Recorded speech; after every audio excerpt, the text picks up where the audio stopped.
Chapter 1820. In the middle of the night, the temperature dropped even further.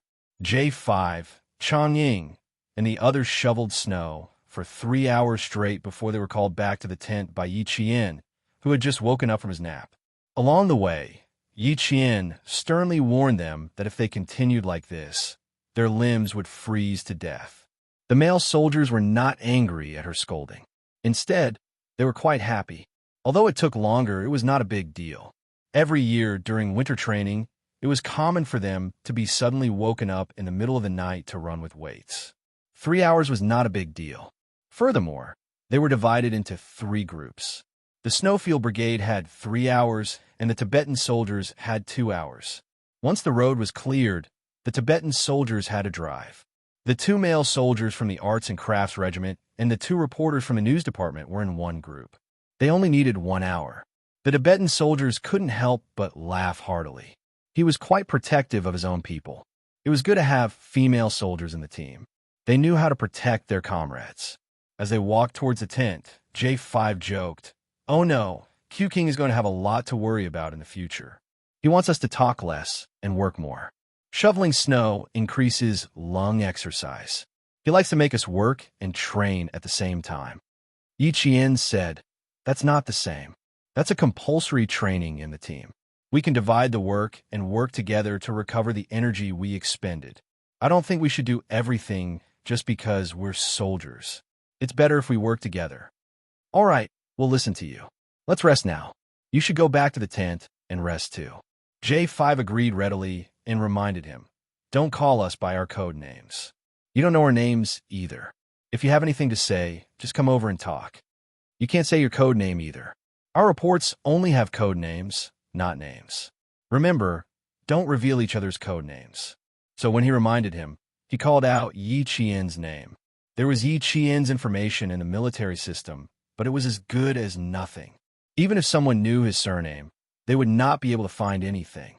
The code names of the Snowfield Brigade members were much more important than their names.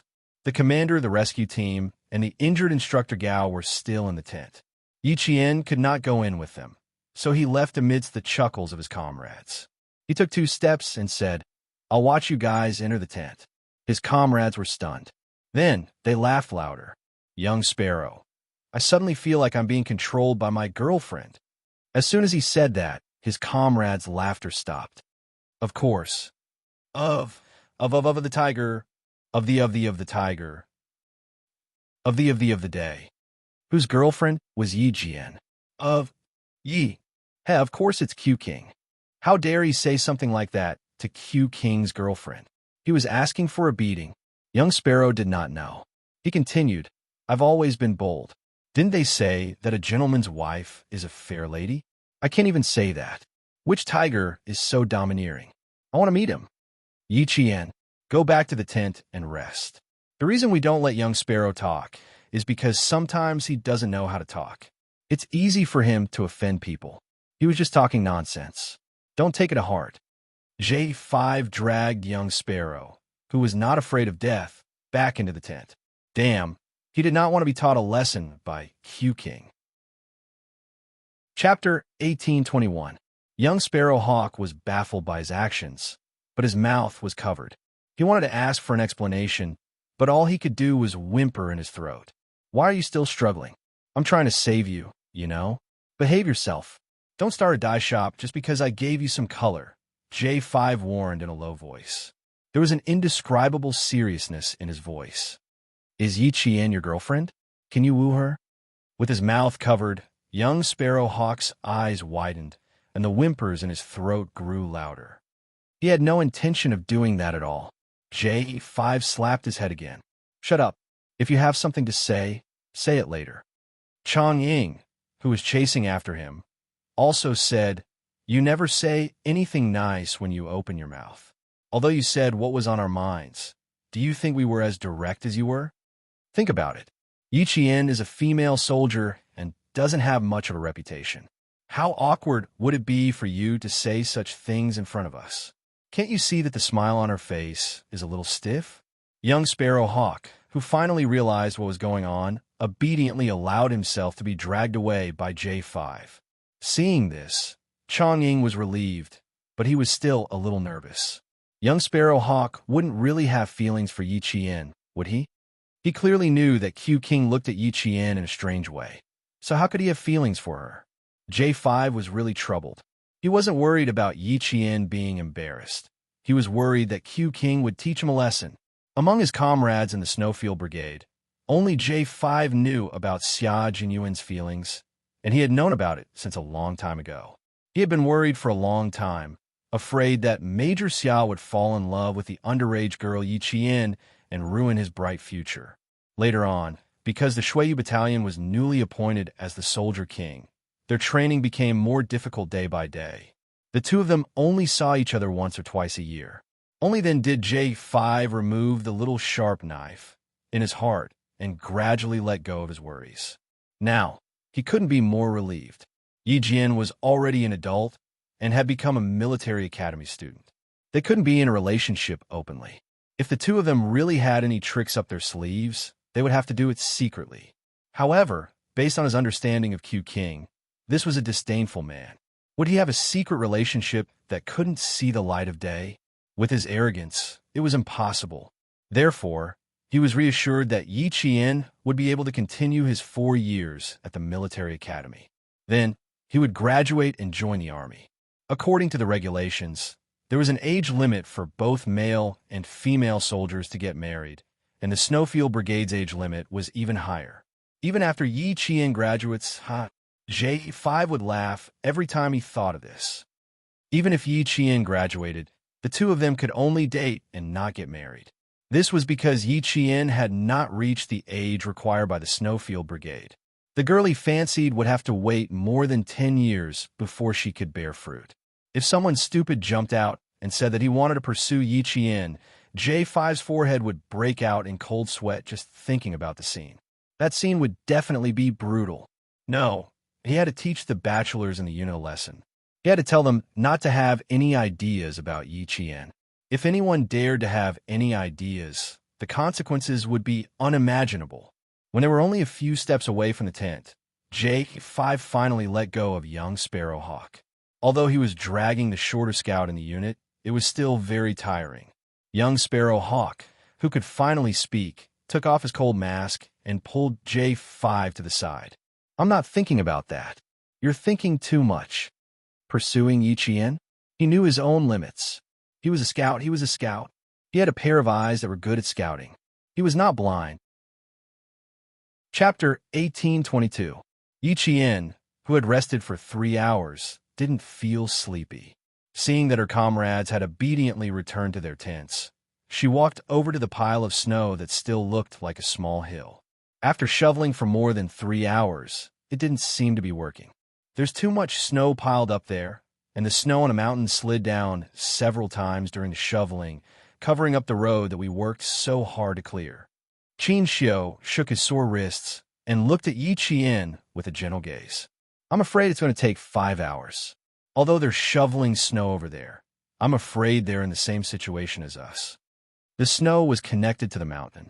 As they shoveled, the snow on top of the mountain would sink down. As long as the snow on the mountain was separated from the avalanche, the snow wouldn't slide down and affect their progress. Close to her, the white light shone on the side of her face. Qin Xiu could clearly see her delicate and full forehead. Her skin was as delicate as jade, and further down, he could see her long and black eyelashes. When she blinked, they were like a small feather that lightly tickled his heart. He wanted to look at her more carefully so that he could engrave her face deeper in his heart, but the girl who had been looking up suddenly changed her expression. "Retreat." Seeing this, the Tibetan soldiers didn't hesitate and quickly retreated. Yi Qian pulled Qin Xiu's sleeve and ran away. On the other side, Xia Jinyuan, who didn't know that the scouts in the team were so good, suddenly put away the snow shovel. He suddenly grabbed his comrades on both sides and shouted, "Retreat!" G3 and Li Jinyan reacted quickly and quickly retreated. They saw that the snow connected to the mountain was stacking up under the layer of snow. After a minute, the large amount of snow connected to the mountain was stacked up like a pile of sand with a boom. Boom! Boom!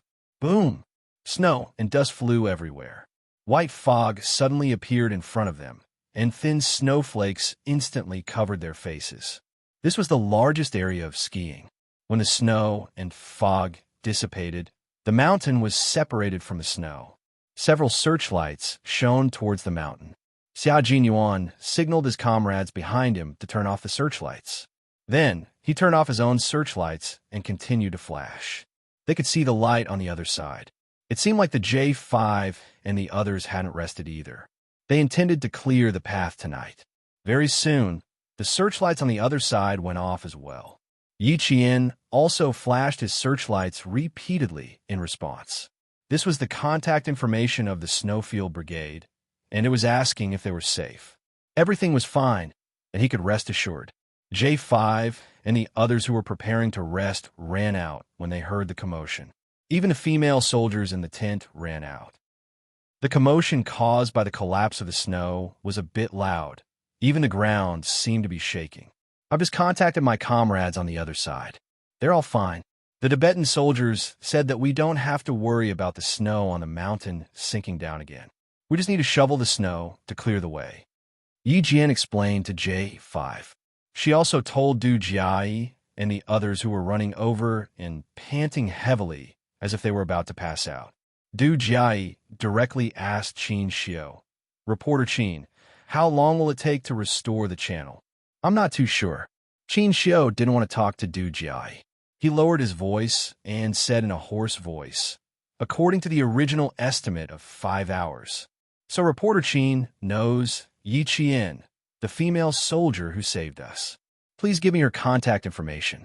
I want to thank her properly." Du Jiai had a motive for coming over to talk to Qin Xiu. Because she had just woken up, her voice was a bit drowsy and cute. Being polite and cute really made people have a good impression of her. Chapter 1823. But Qin Xiu acted as if he heard a joke. He looked at her indifferently and replied, "I don't know her. I was rejected when I wanted to interview her." "Really?"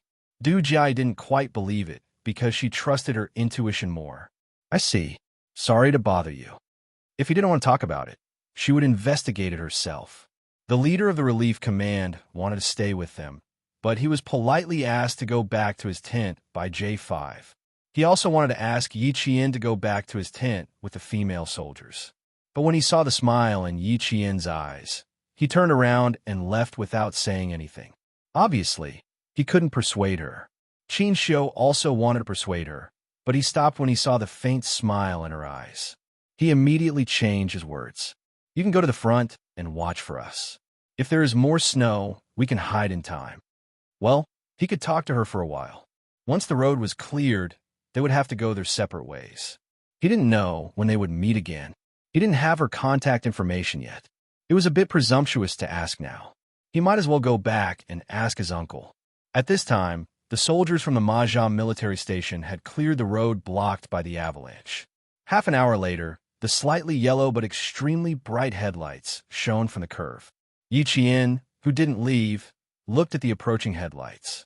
The smile in his eyes deepened. The road ahead should be cleared. Yi Qian reminded the Tibetan soldiers who didn't look back. He smiled and said to Qin Xiu, "That's good. You don't have to worry that I will say your identity by mistake." The headlights didn't hide the curve. Qin Xiu looked at it and then looked away. This was not good. Once the road was cleared, he would go to Immortal Bay, and she would have to go back to her unit. "Which unit are you in now? Is it convenient to say?" Qin Xiu, who originally wanted to ask Principal Chow, asked directly without thinking. "Thank you very much this time. Otherwise, I really don't know how to deal with it. Although I can't repay you with my life, I can write a thank you letter." Du Jiai reminded him that he could use the same excuse to ask for Yi Qian's contact information. "I was sent to the village, and I'm still a student." It was normal for cadets from military academies to be assigned to the army. There would be cadets from the 3rd and 4th years, but it was not normal for a freshman to be assigned to the army. Yi Jian smiled bitterly and said, "Something happened and I was reprimanded. I'm here to experience the hardships of border soldiers." Hearing this, Qin Xiu smiled. "My uncle has been full of praises for you, saying that you are the most obedient and best student in Nan Nan Middle School. It seems that it is not true. How can you be sent to school? It turned out that she was a military school student. Qin Xiu smiled from the bottom of his heart. Mrs. Qin liked girls who studied the most. They did not chat for long before Yi Qian stopped. Qin Xiu was a diplomat, and a very capable one at that. If she spoke too much, she was afraid that there would be loopholes, so it was better to remain silent. With the arrival of the soldiers from the Maja military station, it was even more inconvenient for the group to talk to Qin Xiu after they rested in their tents. The arrival of the soldiers from the Maja military station was undoubtedly good news for the art troupe. Du Jiai, who had just closed her eyes, heard the commotion and was the first to walk out of her tent. Wei Jieyue, Lu Yuan, and Ma Min came out one after another. When they saw the truck, they secretly clapped their hands. "You're finally here. I thought that I would be stuck here for a few days." The leader is talking to the instructor. "Keep a low profile."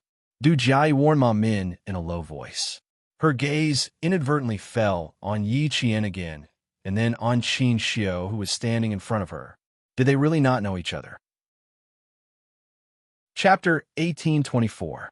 Without giving Du Jiai a chance to stand quietly and speculate, Instructor Gao asked her to take the lead to pack up the tents of the female soldiers, while the soldiers of the Matsa military station picked up the ice shovels and began to shovel away the last layer of snow that was blocking the path from Kadadaban to Matsa. The snow pile became smaller and smaller, and gradually, the sound of shoveling could be heard. G3 threw away a piece of snow that was frozen at the bottom and whispered to Xia Jinyuan, "There are more sounds of shoveling snow from the opposite side. It's highly likely that people from the military station are here. We can withdraw now." It was better for them not to show up too much for the secret training. At most, they would be able to clear the path in another hour. Han Jing said softly, "If I remember correctly, we are all soldiers serving in the border area. If they really see us, they will only think that we're doing winter training." The military would always make careful arrangements for the training of a group of special forces with the country's hidden strength. They would also list out all the possible problems that might arise. Even if other troops knew about it, they would think that it was just a group of special forces in the military region undergoing winter training. G3 did not agree. They had also patrolled the secretly built satellite base with the soldiers of the Matsa military station. It was better to be cautious. "Withdraw." Xia Jinyuan agreed with G3's words. It was indeed time to withdraw. Previously, he was worried because of Du Jiai. Now that a few hours had passed, if anything had really happened, it would have happened long ago. If he appeared and confronted this hypocritical woman who he had not seen for almost 10 years, with her narrow-mindedness, it would be more troublesome. When he met with Little Fox, he would ask her alone. Han Jing felt that it was a pity and silently said in his heart, "I still want to meet Du Jiai and talk about what happened between us back then. I really want to see her clearly angry, but she has to pretend to be magnanimous. Sigh, I really miss it." Muttering silently did not escape Xia Jinyuan's eyes. He turned around and glanced at him coldly. Han Jing immediately stood at attention and made a shut-up gesture. Yi Qian saw Xia Jinyuan at 4:17 in the morning. The snow blocking their vision was shoveled away, and their searchlights shone directly at each other. Their eyes met, and they saw each other immediately. The soldiers at the Matsa Military Depot, Kudi Military Depot, and Samli Military Barracks were the first to speak. Then, the commander of the construction team stepped forward. Yi Qian moved to Xia Jinyuan's side and stood quietly by the side as he watched the J5's eloquent speech. Upon receiving Xia Jinyuan's signal, J5 took on the role of leader. Well, it wasn't really a role since he was the instructor of the Snowfield Brigade. Du Jiai is a difficult person to deal with. Did you suffer any losses? That was the first thing Major Xia asked. Yi Qian sensed something and raised his eyebrows slightly. An old acquaintance? There was something wrong with the intonation of these 3 words. It seemed to have some other meaning. Major Xia, who was keenly aware of it, turned his head and glanced at her. Within a few seconds, he reacted. No wonder it sounded a little strange. It turned out to be jealousy. There was a smile in his handsome eyes. "You can say that I'm an old acquaintance. About 10 years ago, when I was still a prince, I caused a ruckus. There was a hypocritical beauty snake. I had a deep grudge with her. How is it? Are you satisfied with my answer? Ahem. I guess I'm satisfied. Yi Qian felt a little uncomfortable. He had been jealous too much. There were many types of old acquaintances. Captain Xia's tone was so cold just now, yet he did not notice it. Chapter 1825. After exchanging a few words with Xia Jinyuan, Yi Jianxian noticed that there was an inquisitive look in her direction. He couldn't help but glance over to see who it was. He said to Xia Jinyuan, "I didn't lose out, but I was targeted. They belong to the category of people who don't get along with each other. I don't even want to say one more word. It's good that you didn't lose out. It doesn't matter if you're targeted." When Xia Jinyuan heard that he did not suffer any losses, the smile in his eyes deepened. He said with relief, "You won't suffer any losses in her hands. I feel relieved in the future." Although he hadn't seen Du Jiai for more than 10 years, this woman already had the ability to distort right and wrong. With the Du family's extreme education, it only made things worse. Xia Jinyuan wasn't worried that he would be recognized. Other than Chang Ying and Yin Zizi, who were the main scouts, the rest of his comrades in the Snowfield Brigade were all at least 185 meters tall. He wore his snow boots, a winter jacket, and a winter mask. It would be strange if Du Jiai could recognize him. He didn't even recognize Du Jiai from the group of female soldiers. But it really made him feel helpless. Why was Du Jiai the one who was trapped? Could it be that she had done too many bad things and started to have bad luck when she reached a place without the protection of the Du family? It was fine if she was unlucky, but she even had to be rescued by Little Fox. Bad people really lived long lives. Du Jiai's gaze fell on Yi Qian. She saw him standing among a group of tall and straight army soldiers. Her figure looked even more slender, as if she was being protected by the male soldiers while she was being pampered. Fortunately, she had seen reporter Qin, who was calm and composed and had the temperament of a scholar, and knew Yi Jian. Thus, she had guessed that this female soldier had some background. But now, it seemed that her first impression was right. She was just an ordinary female soldier who had some ability and was willing to be cruel to herself to climb up the ranks. If someone like her entered the capital or the military, would she try to stand out? She would be beaten back to her original state at any time. With that thought in mind, Du Jiai's apprehension toward Qin Xiu dissipated in an instant. As she stared at him, she even lifted her chin a little. When Yi Jian looked over, she happened to see Du Jiai, who had her chin slightly raised and did not hide her arrogance. She didn't wait for him to notice and calmly retracted her gaze.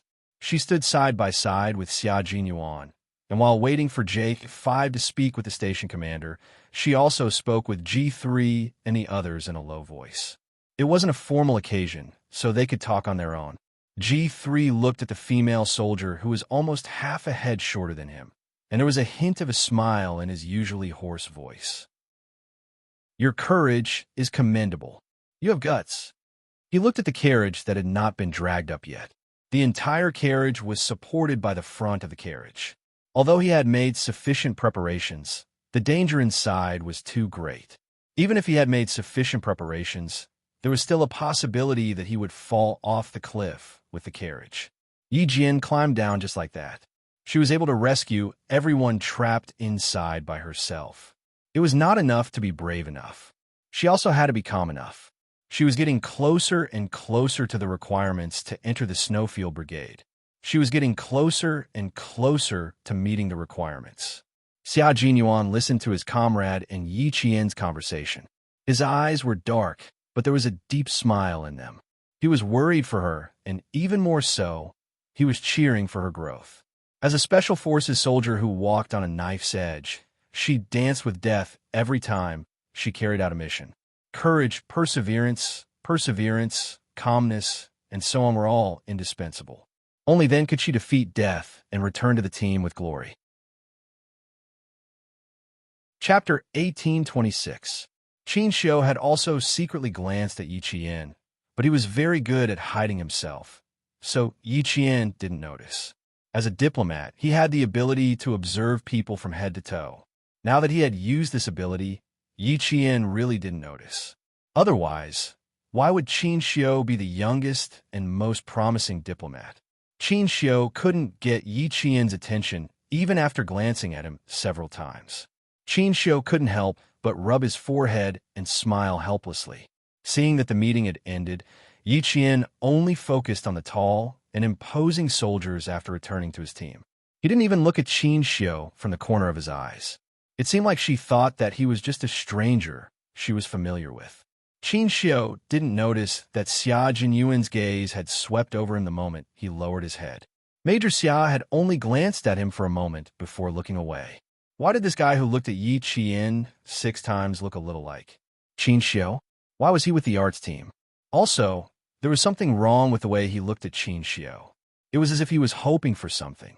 Major Xia, the Soldier King, was not someone to be trifled with. He had only taken a few more glances at Yi Qian, and he immediately caught her. Perhaps because Yi Qian didn't give any response, Qin Xiu didn't look at him anymore. Major Xia didn't think too much about it since he didn't see him clearly. In front of them, the station master thanked J5. Then, Instructor Gao and the leaders of the rescue team thanked them one by one. After about 10 minutes, the meeting finally ended. The female soldiers of the arts team were shivering from the cold.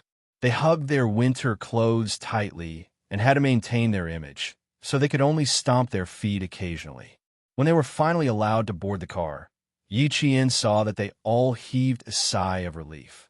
Wei Jie, who was standing by the side, looked back at Yi Qian before getting into the car. She only stepped into the car after being urged by her comrades. If Du Jia really did something, how should she contact Yi Qian? Should she ask her family to help her check? Come in, I'm freezing. If I stand any longer, I'm really afraid that I'll fall straight down in front of the leaders. I really want to drink some hot water, even if it's 70 degrees Celsius. Right now, I feel like my heart is cold and there's no warmth at all. I'm afraid I'll be skinned alive when I get back to the outpost. As the vehicle swayed as it drove, the female soldiers who were too cold to sleep started chatting with each other. The sky seemed to be brightening. Wei Jie, who was sitting at the outermost part of the carriage, pulled the curtain to a gap. There was a truck in front of them driving in the opposite direction. The female soldier whom she admired was getting further and further away from them. She could hear her comrades discussing her. They all thought that Yi Qian was the most outstanding and the bravest female soldier they had ever met. Wu Ziwei, who came from a liberal arts background, suddenly sighed.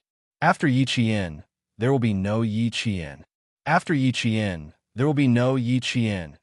After some time, Lu Yuan said softly, after Yi Qian, there will be no Yi Qian. But I don't know if there will be any Yi Qian in the future. Du Jia's gaze towards Yi Qian was like a brand in her heart. After Yi Qian, there will be no Yi Qian. If Du Jia really wanted to make things difficult for Yi Qian, then there will be no Yi Qian. I'll retire the year after next. I don't know if I'll be able to see Yi Qian again. A female soldier like her is really admirable and worthy of respect. Don't talk about retiring. It makes me uncomfortable. Chapter 1827. Being discharged from the military was always a topic that soldiers didn't want to talk about. Even Wei Jie, who hadn't joined the conversation, couldn't help but frown. When she heard them speculating that Yi Qian was a female soldier from the border troops, Wei Jie interrupted them. Her comrades were chatting excitedly and said calmly, "Let bygones be bygones. Let bygones be bygones. You all know why I'm saying this." The atmosphere in the car was originally quite good. Everyone had survived the disaster and met a powerful female soldier, so they were in a good mood to chat. But now the atmosphere was cold. They looked at each other and no longer had the interest to chat. After a soft sigh, the car returned to silence. Only the heavy sound of the wheels grinding on the snow could be heard. Let's not talk about it anymore. If we really got Du Jia involved, no one would have a good ending. While the members of the Snowfield Brigade were chatting happily, V8 smiled and said to Yi Qian, "Captain knew that you went to save people, so he drove at a speed that made everyone tremble in fear.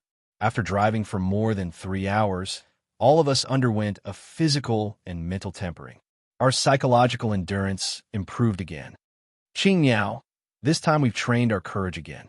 When I got out of the car, my back was sweating a few kilograms. It was all because I was scared by Q King.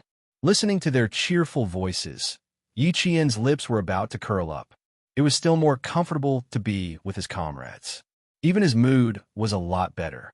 When J5 heard this, he looked meaningfully at Major Xia, who was sitting next to Yi Qian, and said slowly, "That's for sure. Qing Yao is the only female soldier in our team. How can Q King not be anxious? If it were me, I would be anxious too. How could he not be anxious when he knew that his comrades were in danger? Any member of the Snowfield Brigade would be anxious. Otherwise, why didn't V8 remind Xia Jinyuan? And why didn't his comrades in the car remind him either? Because they all wanted to rush over as soon as possible. However, they did not know that there was another reason why Xia Jinyuan drove so fast. Only Han Zheng knew the reason. Therefore, Xia Jinyuan chased Han Zheng to another truck. Hearing that J5's tone had changed, Major Xia smiled and squeezed Yi Qian's palm lightly with his big hand. He leaned over to her ear and said in a low voice, "Now you know how anxious I was at that time. I was afraid that you would be at a disadvantage in the hands of that woman. Stay away." His breath was right next to her ears. It turned out that this part of her body was sensitive. Furthermore, she had been frozen earlier. Now that her skin was warm in the car and her sense of self-awareness had recovered, he was talking so close to her. Her ears were tingling. They were sitting very close to each other. If she tilted her head and made a noise, J5 and Xia Jinyuan, who were sitting opposite them, would definitely feel that something was wrong. To put it bluntly, she was actually feeling guilty. She was feeling guilty that she was talking to Xia Jinyuan, and they were unaware of it. Xia Jinyuan was a man who was both fun and a little evil. Seeing this, he raised his brows slightly. Instead of keeping a distance, he leaned closer and grabbed Yi Qian's right hand with both hands. His voice was as low as the strings of a zither. "You heartless little fox. I was so worried about you. How could you bear to reject me? You should at least give me some benefits. For example, come closer and talk to me like I'm doing right now." If she really leaned over, he would take advantage of the bumpy ride to tilt his head and let her kiss his cheek.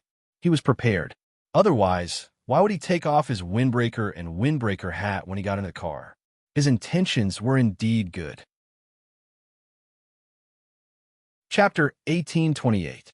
Today, Yi Qian was no longer the prickly Yi Qian who kept everyone at a distance and was always vigilant. He was also no longer the young girl who was so flustered that she didn't know what to do when Major Xia pressed her under his body.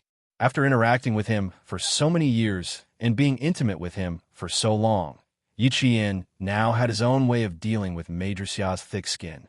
In the past, he would have blushed and sat on pins and needles whenever he heard such words. Now that he heard this, Yi Qian only raised his eyebrows and glanced at him from the corner of his eyes. He said with interest, "Captain Xia, I'm afraid you won't be satisfied with the sweetness you want to taste. But if you're not satisfied with it, I'm afraid there will be more to discuss. However, at the end of the day, Captain Xia, you're worried about whether I will be taken advantage of because of an old friend. You know Du Jai first, so you know her well. Because you know her well, you're worried that she will get into a fight with me and cause me to be taken advantage of." Hearing this, Major Xia's eyelids twitched slightly. He suddenly had a bad feeling. Then, he heard Yi Jian's faint smile.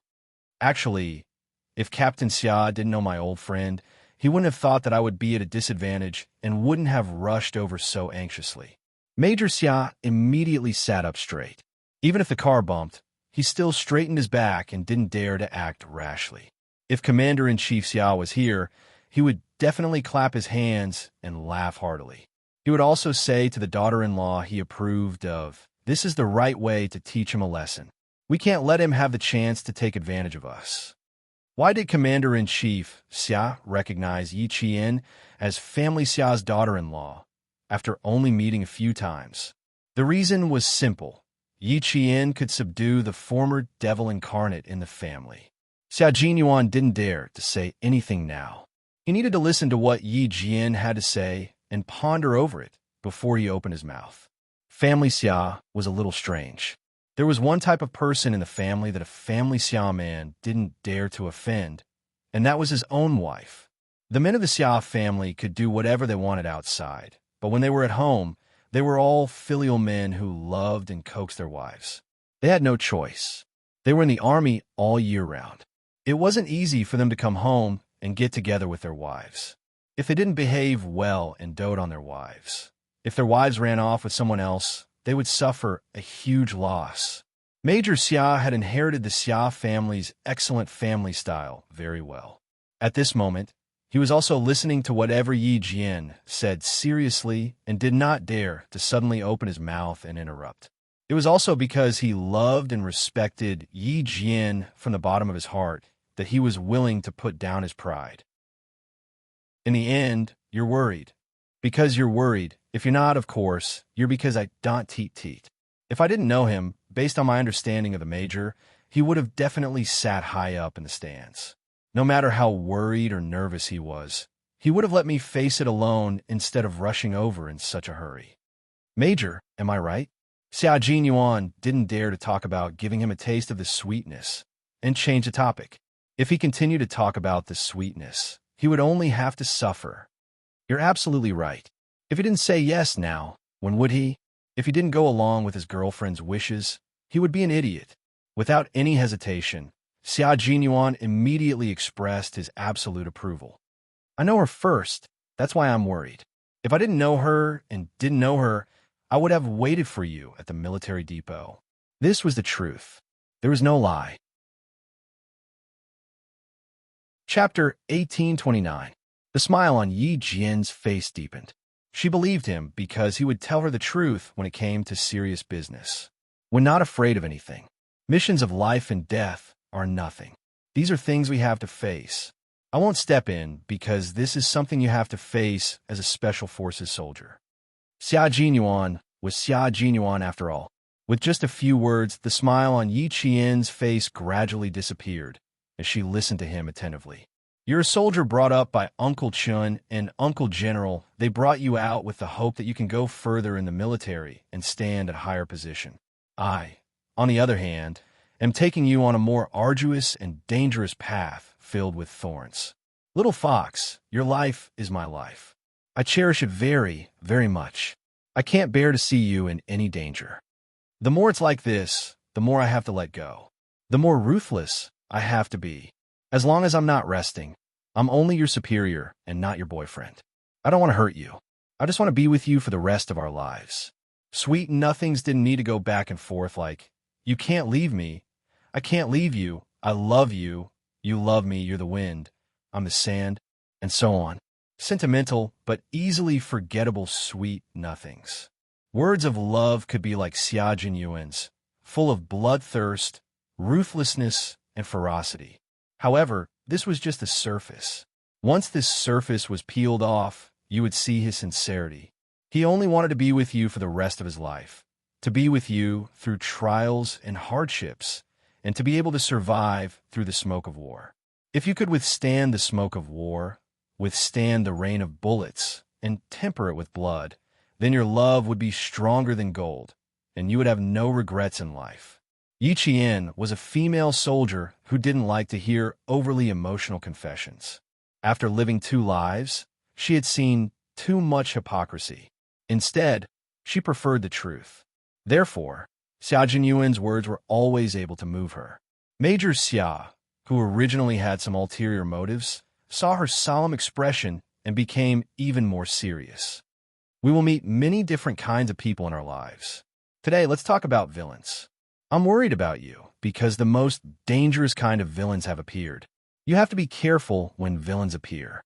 Otherwise, you will become a stepping stone for them, especially people like Du Jiai, who is kind on the outside but cruel on the inside. She looks kind and generous on the outside, but secretly stabs you in the back. You have to be even more careful. I've known her for a long time. I used to be a gangster. Not many people dared to offend me because of my family background. I had a few friends who didn't want to study. One of my friend's sister was good friends with Du Jiai.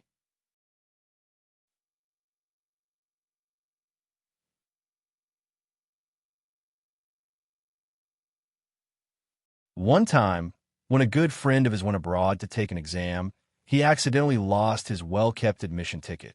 He couldn't find it even when the exam started. Du Jiai. As a good friend, Du Jiai was anxious. A few minutes before the exam, she went around looking for her friend's exam ticket. Du Jiai also had to take the exam. She was in a different exam room. A few minutes before the exam, she was worried and worried. She comforted her friend and said that they would think of a solution together. She really did make a few calls to see if there was a solution. Everyone thought that it was worth it to have a friend like Du Jiai. When Xia Jinyuan said this, the coldness in his eyes disappeared. I believe it too. I feel that this little girl is quite loyal. I even told my friends that a girl like her is better than a boy and is worth befriending. Chapter 1830. In the end, Du Jiai was the one who picked up the admission test long ago. The reason was because his brother's sister had said that her dress wasn't pretty. Han Zheng had overheard this by accident. Otherwise, no one would have believed that his good friend would miss the entrance exam just because someone said that her dress was ugly. What was even more frightening was that she had been quite anxious for her good friend at the time. His friend's family had wanted to use their connections, so they didn't care about Du Jiai's presence and told her all the countermeasures. Du Jiai, who was anxious in front of others, took the initiative to cut off her good friend's escape route. She directly went to the examiner and told him that someone had lost their admission ticket and was looking for connections to take the exam without a permit. She pretended to help you time and time again and cut off your escape route again and again. Only when you no longer have the strength to fight back would she stop and quickly kick you out. This kind of villain is the scariest. She has the ability to keep her composure. She can kill people without batting an eyelid. Du Jiai is already so terrifying when she was in her teens. 10 years later, Du Jiai will be even more difficult to deal with. Yi Qian was really dumbfounded when he heard this. Just because his good friend had said that her dress was ugly in front of others, she had kept it in her heart. She had taken action to cut off his good future. Moreover, she was only in her teens at the time. The two of them sat side by side. The lighting in the car was dim. Although Xia Jinyuan couldn't see Yi Qian's expression, he knew that he must be very surprised. When Han Zheng told him that year, he didn't believe it. Just now, Little Fox said that she didn't suffer any losses. It was clear that the two of them had met. Major Xia raised his eyebrows and said calmly, "Come, tell me how you met her. With this woman's tolerance, she will definitely secretly investigate your identity when she returns from the border. We need to come up with a countermeasure first." He was not afraid that Du Jiai would make any moves. He only hoped that she could make some big moves. In the end, he would definitely give Advisor Du a headache. When Yi Qian heard this, she felt that something was not quite right. He seemed to be hoping that Du Jiai would secretly investigate her identity. She suppressed her suspicions and told him the whole story of how she met Du Jiai. "I climbed onto the roof of the car to ask about the situation inside, but Du Jiai was the first to speak. After everyone was rescued, when she was talking to Instructor Gao, she was implying that I climbed onto the roof of the car without caring about my own safety because I wanted to show off. I didn't argue with her before because I didn't want to waste my breath on such a person. But now that she's slapping my face so blatantly, I won't tolerate it." But later on, he didn't think that Du Jiai could be Yi Ying's aunt. When Xia Jinyuan heard this, even though he didn't laugh out loud, his eyes were full of smiles. "That's right. With our status, we can't take the initiative to bully them. But if they bully us, it's fine if it's just a commoner. But for people like Du Jiai, there's no need to tolerate it. Even if you go against the Du family for me, it's fine?" Yi Qian seemed to ask casually, but in fact, her left hand was tightly clenched. She didn't believe that the Du family didn't take action in her previous life. Just as Wei Jius said, the Du family was a family that cared about their reputation. They wouldn't make things difficult for her openly, but secretly. Therefore, she didn't believe that the Du family in her previous life didn't know that Ying was always making things difficult for her. She also didn't believe that Ying was brave enough to hide her in-laws to kill her. Chapter 1831. She did not resent the Du family for not doing anything. After all, in her previous life, she was just an insignificant person to the Du family. They would not deliberately make things difficult for her. At most, they would turn a blind eye. But now, if Du Jiai really wanted to take revenge for something that was her fault in the first place, and she was merely retaliating, then she would really go against the Du family. Yi Ying was related to the Du family, but she would directly go against the Du family. Yi Qian only now felt that the battle between her and Yi Ying had begun. In such a cold weather, Yi Qian, who was waiting for his answer, felt his palms sweating. If he went against the Du family because of her, would he be willing? Xia Jinyuan did not answer immediately. He first took off the glove on his left hand, then the glove on Yi Qian's right hand. He then held her right hand tightly and stared at her with a heavy gaze. Why do you ask such a question? Du Jiai's family is not simple. I'm worried. Her answer made Major Xia chuckle softly. He said somewhat arrogantly, in the capital, if a family Xia dares to claim second place, then no one dares to claim first place. Du Jiai's family is not simple. Then let me ask you, do you think my family is simple or not? This was the real Xia Jinyuan, arrogant, disdainful, and domineering. It was not repulsive, but natural. Yi Qian was a little lost in thought.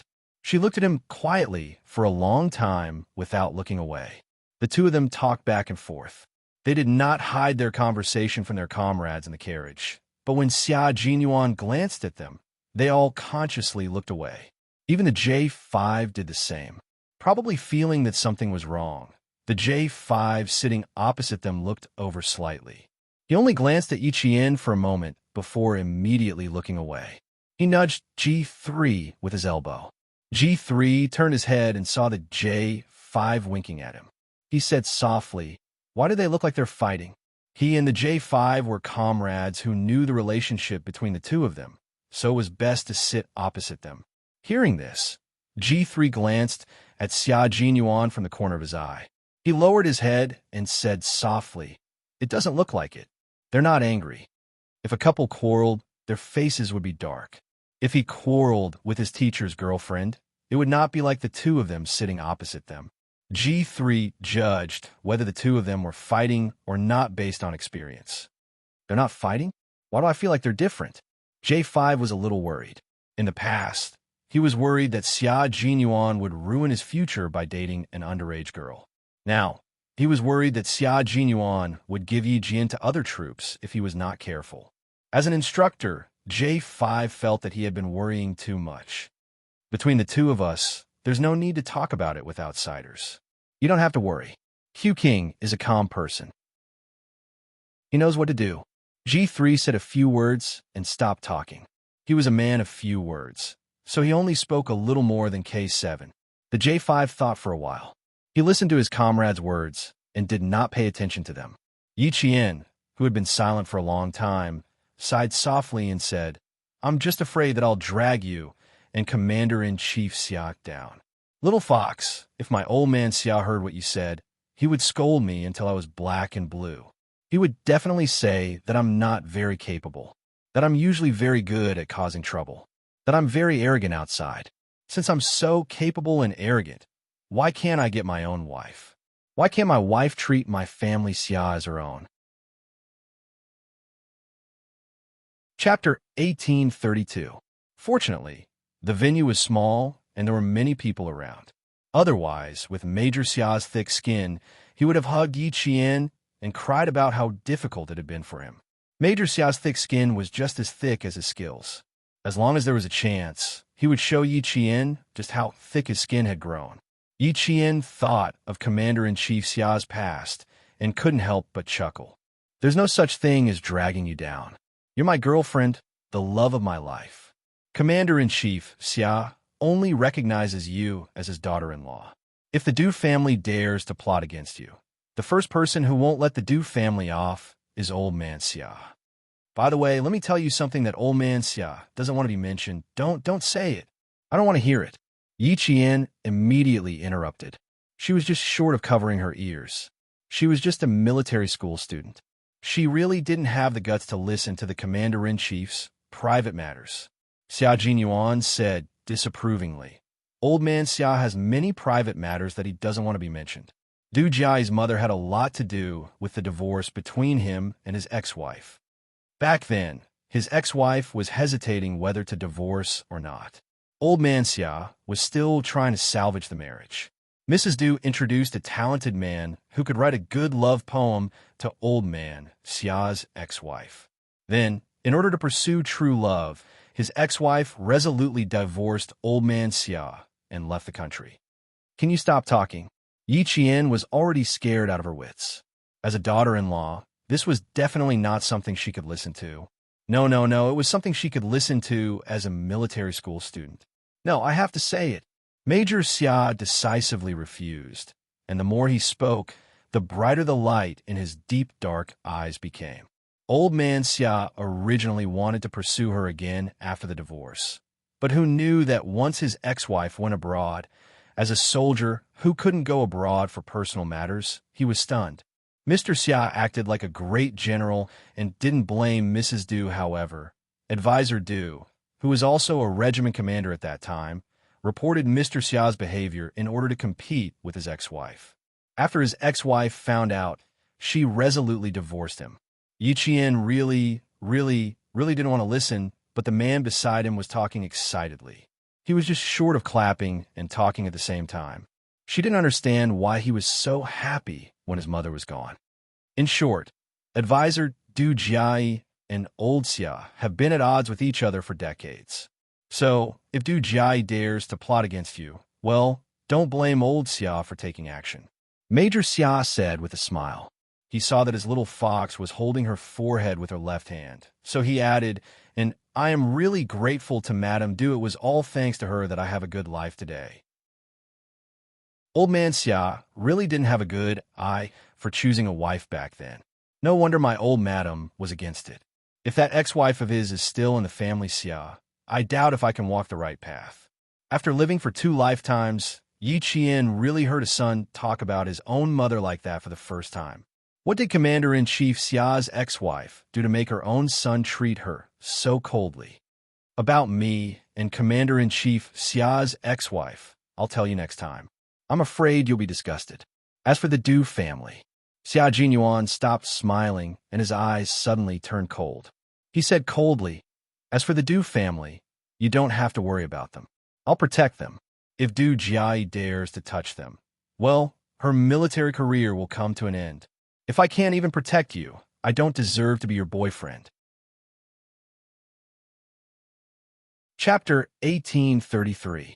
If I can't even protect you, then I don't deserve to be your boyfriend. There was no need for him to be so affectionate. Just from his calm tone, it was clear that Xia Jinyuan valued Yi Qian greatly. Xia Jinyuan would never say who he would protect.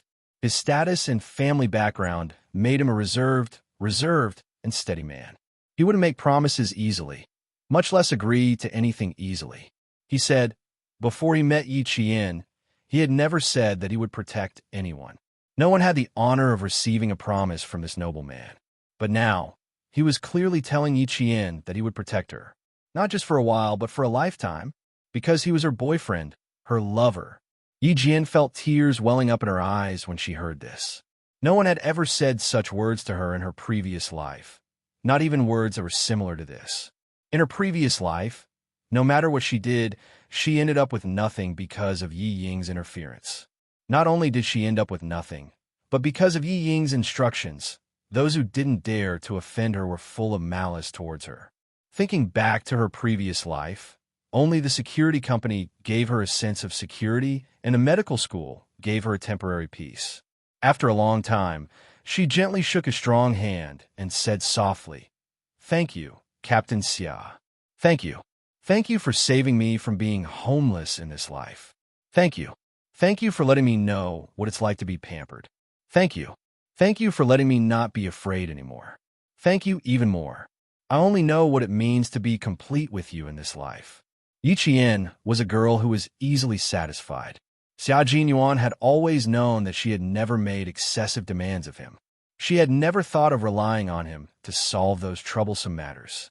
Even when it came to the matter with Yi Jifan, she had never said that she wanted to use him to explain.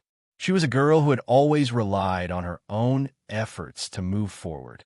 Even though she had suffered a lot in her previous life, she still maintained a sincere heart. She was kind and grateful.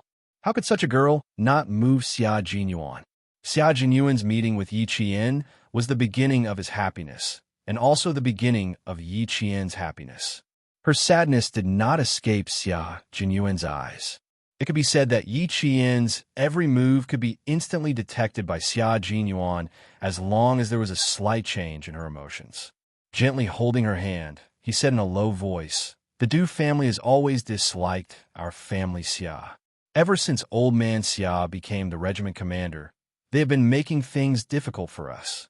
Therefore, Du Jia dared to do something to you, to the family Xia. It was a piece of evidence that they could use against you. Your thank you is in vain. Family Xia and Du family are not on good terms." Yi Qian was still a little worried that she was trying to coax him. He frowned slightly and asked carefully, "Are you saying this because you're afraid that I'll feel guilty? Who would dare to make things difficult for the family Xia of a military aristocratic family? This family was tough enough, right? Who would dare to offend them? Did this person not want to live long enough? If he wanted to make an enemy out of the Xia family, he would have to weigh his own abilities first." Chapter 1834. You're just a silly fox. Do you think I would make up such a big lie out of fear that you would feel guilty? Her cautious expression pierced his heart deeply. His girl had suffered a lot since she was a child. Before she met Uncle Jin and Uncle Chun, she did not receive the love and protection she deserved. Therefore, she was so afraid of losing her family and everything beautiful. She was even more afraid of implicating the people who cared about her. Clasping her fingers tightly, Xia Jinyuan said word by word in a low voice, "The matter between the two families can't be explained in a few words. If you're interested, I will tell you another day." Only then did Yi Jian believe her. Her frown visibly relaxed as she smiled. "No wonder I didn't like Du Jia the moment." She opened her mouth. "It's because of you." Seeing her smile, Xia Jinyuan's heart softened. Before the age of 14, no one loved her, no one protected her, and she was bullied by Yi Jifan's family everywhere. Even in such an environment, she was still able to be physically and mentally healthy. In the words of old man Xia, the daughter of a martyr must be different. She was indeed different. It was Xia Jinyuan's fortune to have met such a different girl. Therefore, he did not want to see her sad because of the past. His girl should be happy. Even if the road to the military was full of thorns, he still wanted his girl to be happy. If she was not happy, he would use his own way to help her walk out of her sadness and regain her happiness. Major Xia, who prioritized Yi Jian, gently squeezed the slender little hand in his big hand. His thin lips curled up slightly, revealing a hint of a mischievous smile. "I actually don't want to accept your thank you. If I accept it, I won't be able to make any other requests. But if I don't accept it, I'm worried that you will feel uneasy." Her sadness did not escape Xia Jinyuan's eyes. Therefore, he began to show his mischievous nature again. "How about this? I'll accept your thank you, and then you can give me some benefits. For example, a kiss?" Speaking of sweetness, Major Xia, who had forgotten the pain after his scar healed, became energetic again. He glanced at all his comrades in the car and saw that all of them had their eyes closed. He leaned over and said, "Just once, not too much." Every time this happened, Yi Qian felt helpless. Why was it that the dignified Major Xia, who was always so proper in front of others, could only be proper in front of her for less than 5 minutes? Other than in battle, there was no one else who could be so serious the entire time. The moment she heard that bad tone, she just couldn't feel any disgust. Fortunately, the comrades who had been running around for a day and a night had already fallen asleep. Even the J5 and G3 sitting opposite had their heads leaning against each other. They hugged their rifles tightly and closed their eyes as if they were sleeping soundly. With their eyes closed, they saved Yi Qian from a lot of embarrassment. "Are you shy? Then I'll close my eyes too." Before he could finish his sentence, Yi Qian suddenly leaned over. She found her target and kissed him directly with her slightly cold and delicate lips. Her target, Major Xia's thin lips. Major Xia was a little stunned when he felt her slightly cold lips. His little fox was so bold as to kiss him on the lips in front of all his comrades. And he actually had his eyes closed and wasn't looking at her properly. How is it? The dessert tastes good, right? Yi Qian had already sat up straight and asked him calmly, "Compared to the dessert you wanted, I think Captain Xia would like this dessert more." Although it was a light kiss, what did he mean by that? It meant that his girl was beginning to accept him completely. Chapter 1835. It wasn't just a little bit of pleasure. It made him so happy that he really wanted to do it again. But that was obviously impossible. Only Major Xia, who looked regretful, casually glanced at the J5 opposite him and said, "Since when did you suddenly attack?" It was over before I could react. What a pity. The sky was already bright outside. In the hazy morning light, Yi Jian, whose eyes were curved like a painting, was smiling. Her gaze was slightly tilted as she looked over with a woman's coquettishness. As long as Captain Xia likes it. Major Xia nodded repeatedly. He really liked it. He didn't mind doing it from time to time. He really liked her sudden attacks. She was simply a sweet bomb. Major Xia, who had kept his back straight from the beginning to the end, looked the most serious on the surface, but his hands never stopped moving. One moment, he would use his fingers to rub the back of Yi Qian's hand. The next moment, his fingers would hook tightly around Yi Qian's fingers. The next moment, he would grab Yi Qian's hand and stuff it into his pocket to warm it up with his body heat. There was no other way. He still had regrets. His heart was itching. If he didn't find something to do, his heart would feel terrible. The Tibetan route to Dabin was full of twists and turns, and there were countless dangerous roads. The two trucks carrying dozens of special forces followed this dangerous road that had sacrificed countless engineering soldiers to reach the same destination that everyone had arrived at together. The J5 moved slightly. There was a faint smile at the corner of his mouth. What quarrel? Their feelings were clearly sweet. Yi Qian was bold enough to kiss him directly. Their captain was stunned for at least 3 seconds. Obviously, he didn't expect Yi Qian to suddenly kiss him. TSK, TSK, TSK. This sweetness made his mouth feel like it was full of sweetness. He wanted to look a little longer, but unfortunately, their captain didn't let him. A cold gaze inadvertently swept over, making him quickly close his eyes. He thought he had hidden it well. Who knew that everything was exposed? Ha ha ha. This was probably why Yi Qian was stunned when he kissed him. Even when taking a shower in the unit, he had to draw the curtains. Q King, who valued privacy very much, wouldn't let others see his girlfriend kiss him, not even his comrades. It was quiet in the car that was filled with friendliness. Everyone's body was swaying along with the bumpy road. Sometimes they were leaning forward, sometimes they were leaning backward, sometimes they were shaking left and right. In such a dynamic environment, all the Special Forces soldiers in the car, including Yi Jian, were sleeping soundly. It was amazing. Occasionally, the back of a member's head would suddenly hit the hard surface of the hard car. With one eye half open and the other closed, they didn't even need to rub the back of their head and went back to sleep. At night, they met up with the remaining members of the Storm Commandos and began to complete all the tasks in the altitude training. Qin Xiu and the rest arrived at the outpost at Shunxian Bay around 2 in the afternoon of the next day. When they arrived at the outpost that was close to the sky, he and another translator, who rarely spoke or showed up, got out of the car and went into the camp arranged by the outpost. They never came out again. The sky above the outpost was very blue. There were no trees or grass. Under the white snow, there were brown gravel. Because the oxygen content in the air was less than half that of flat ground, but the ultraviolet intensity was half that of flat ground, it was extremely difficult to plant trees in Xinxian Bay. The arrival of the art group made the outpost lively. Red lanterns were hung up even before the spring festival. Although the water was only 70 degrees, it was a temperature they could hold in their hands. Chapter 1836. Singing, dancing, and skits were all performances that the art troupe could perform.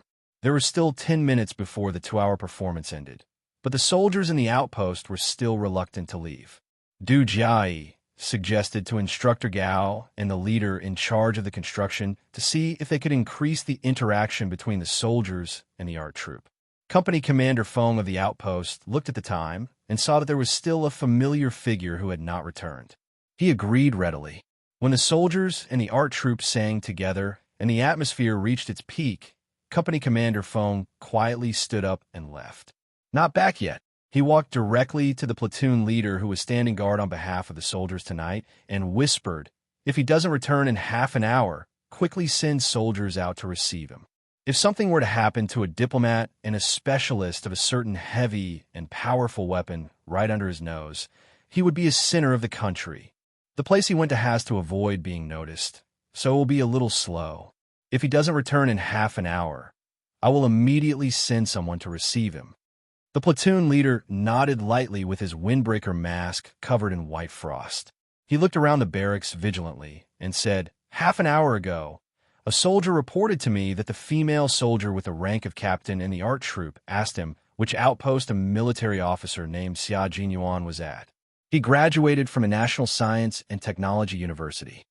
Graduates from a National Science and Technology University all had military ranks, so he was definitely not an ordinary soldier. When Company Commander Feng heard this, his eagle-like eyes shone brightly. Although he did not know who Xia Jinyuan was, it was a little abnormal for him to come to the outpost to ask about a military officer who graduated from the National Science and Technology University who might be assigned to the border. What was even more abnormal was that if it was a normal person, he could have asked him directly and not a normal soldier. As a sentry at the border, any military officer's alertness was definitely not ordinary. Only the female soldier with the surname Du is a captain in the art troupe. Ask the soldiers to keep an eye on her and not let her wander around. Company Commander Feng no longer had a smile on his face. He became very serious. If she asks the soldiers again, ask the soldiers to bring her to see me. As he spoke, a few small black dots moved faintly. The platoon leader immediately looked through his binoculars. "Company Commander, the political commissar is back. Keep an eye on the inside. I'll go pick them up." Compared to the performance of the art troupe, Company Commander Feng naturally placed more importance on the commissioner who came for the border defense, as well as the diplomat who was also a translator. The translator accompanying Qin Xiu was not a translator, but a missile specialist who carried an important object with him.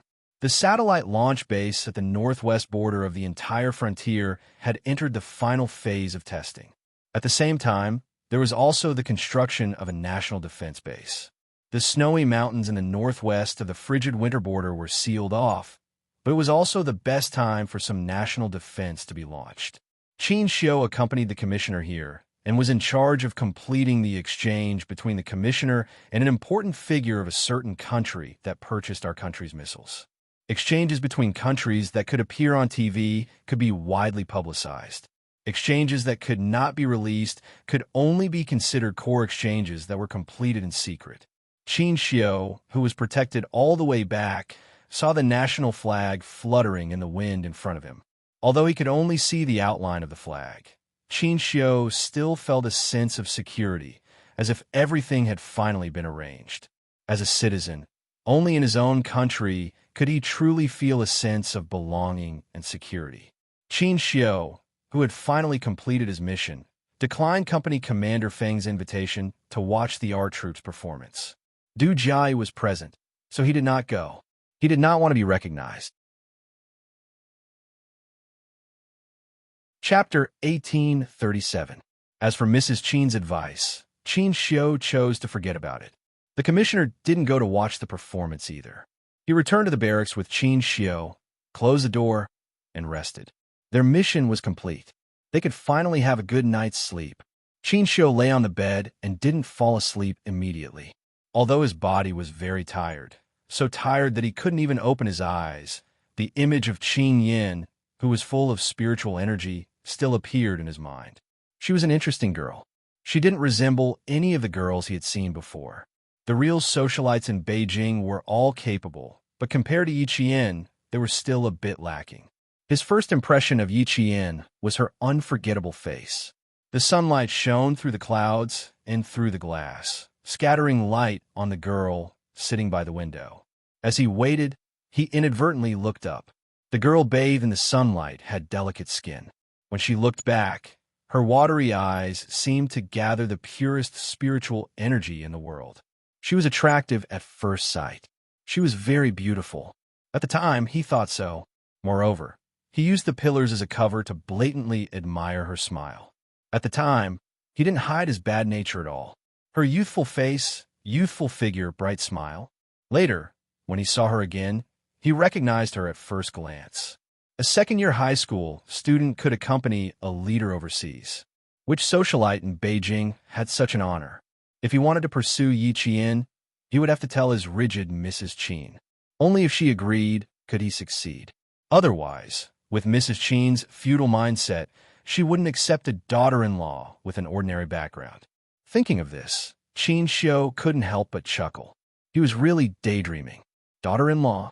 With Yi Qian's talent, she had the right to choose a daughter-in-law, not her. However, Mrs. Qin and the Qin family had a past before he could pursue Yi Qian. Regardless of whether he could win her heart in the future, he didn't want her to be humiliated because of her family. Suddenly, the faint sound of a woman's voice came from outside the window. Qin Xiu, who was resting with his eyes closed, didn't stay for long, but when the voice came from outside the window, he inadvertently heard it. "Company Commander, is there really no soldier named Xia Jinyuan in our outpost? But why did I hear that he was serving in the most remote outpost in the border? Are you afraid that I'll disturb him? So you purposely said that you don't know him? Or did he serve here before and was transferred away?" It was Du Jiai's voice. She was asking about Xia Jinyuan's whereabouts. "You're wrong. There's no doubt that he's in the outpost. The most remote outpost in the border. There are many outposts. There are many outposts.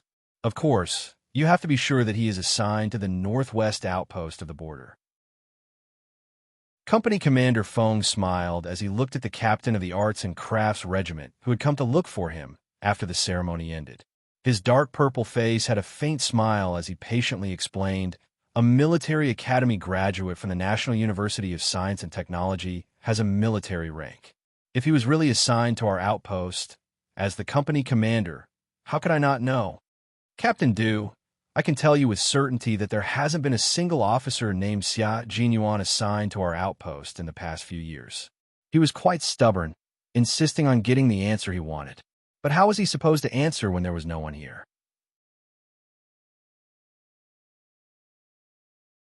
Chapter 1838. Du Jia finally believed that he wasn't lying to her. It seemed that he wasn't at this outpost, but at another outpost.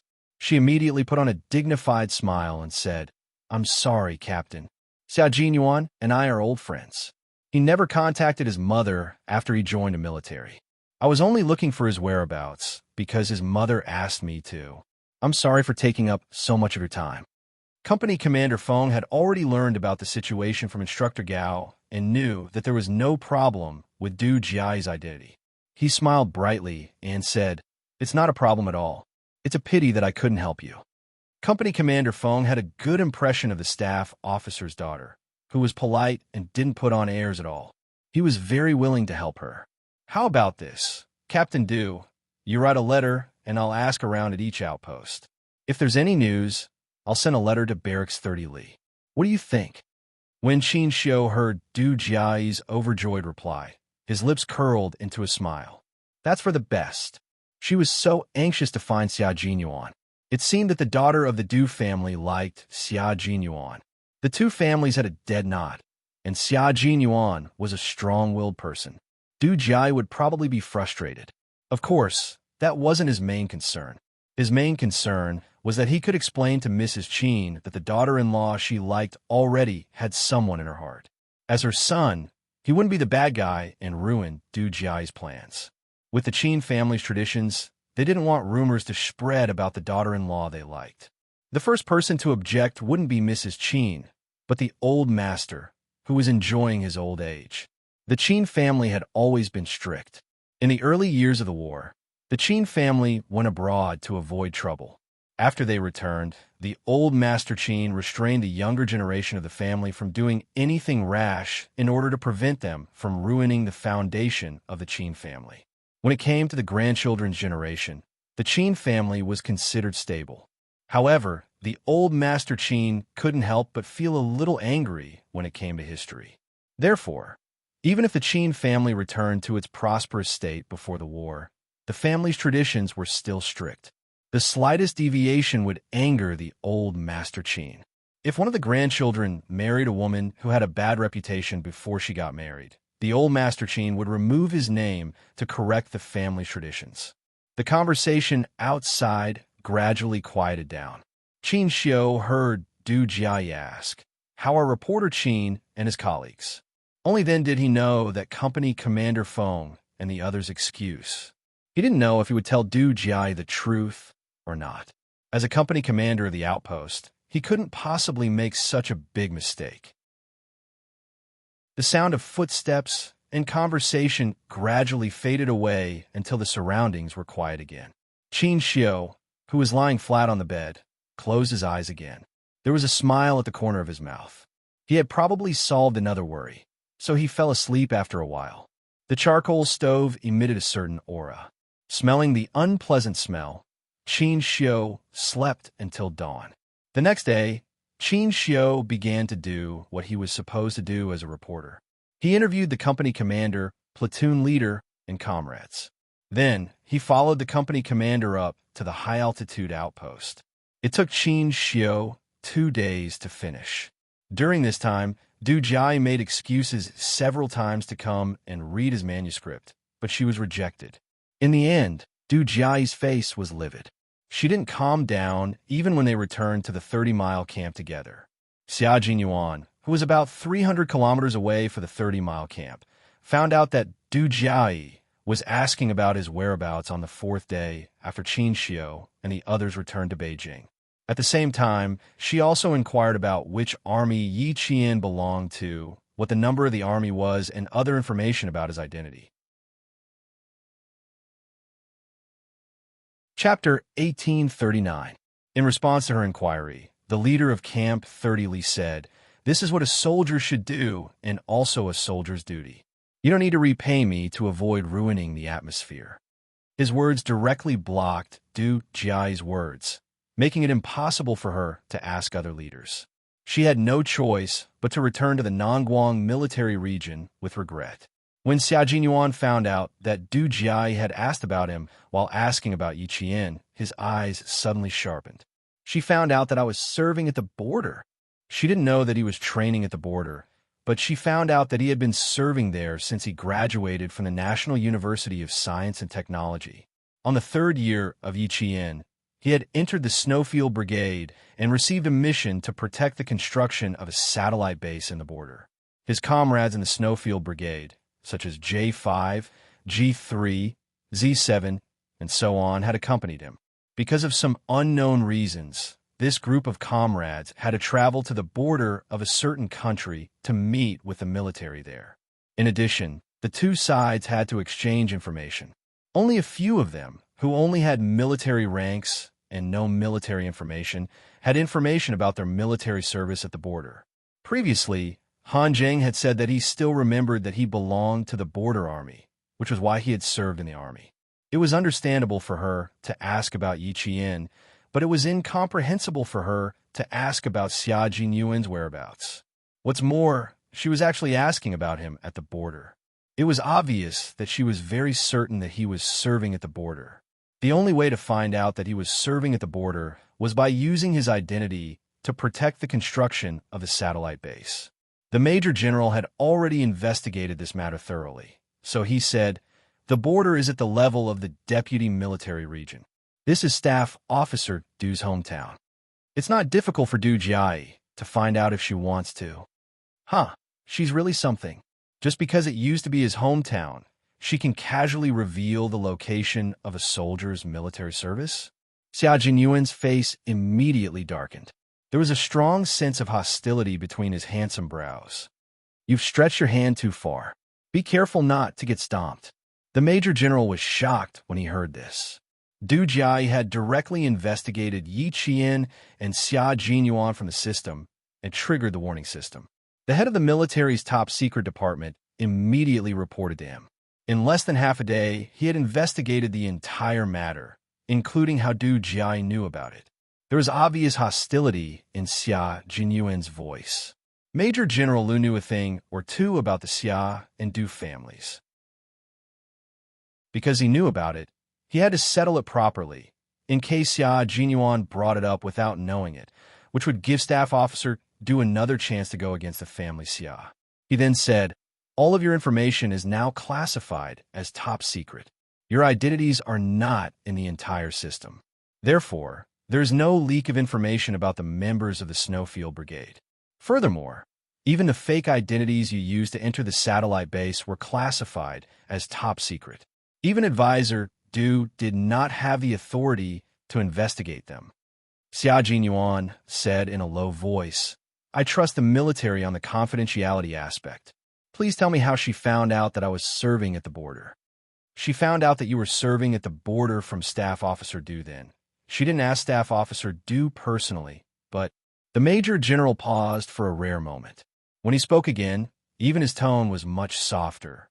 It was the Commander-in-Chief's ex-wife who asked Staff Officer Du. Staff Officer Du said that he knew you were serving at the border a few years ago, but he didn't know anything else. Chapter 1840. Du Jiai knew that you might be serving at the border. This was what the Commander-in-Chief's ex-wife told her and asked her to find out. When she left 2 letters. One was in the hands of Company Commander Feng at the outpost, and the other was left at camp 30 miles. Wasn't Madame Xiao the Commander-in-Chief's ex-wife? Why would Madame Xiao, who had brought her son along when she was having an affair, suddenly want to find out about him? He didn't tell Mr. Xia about her affair, which was considered repaying her for giving birth to him.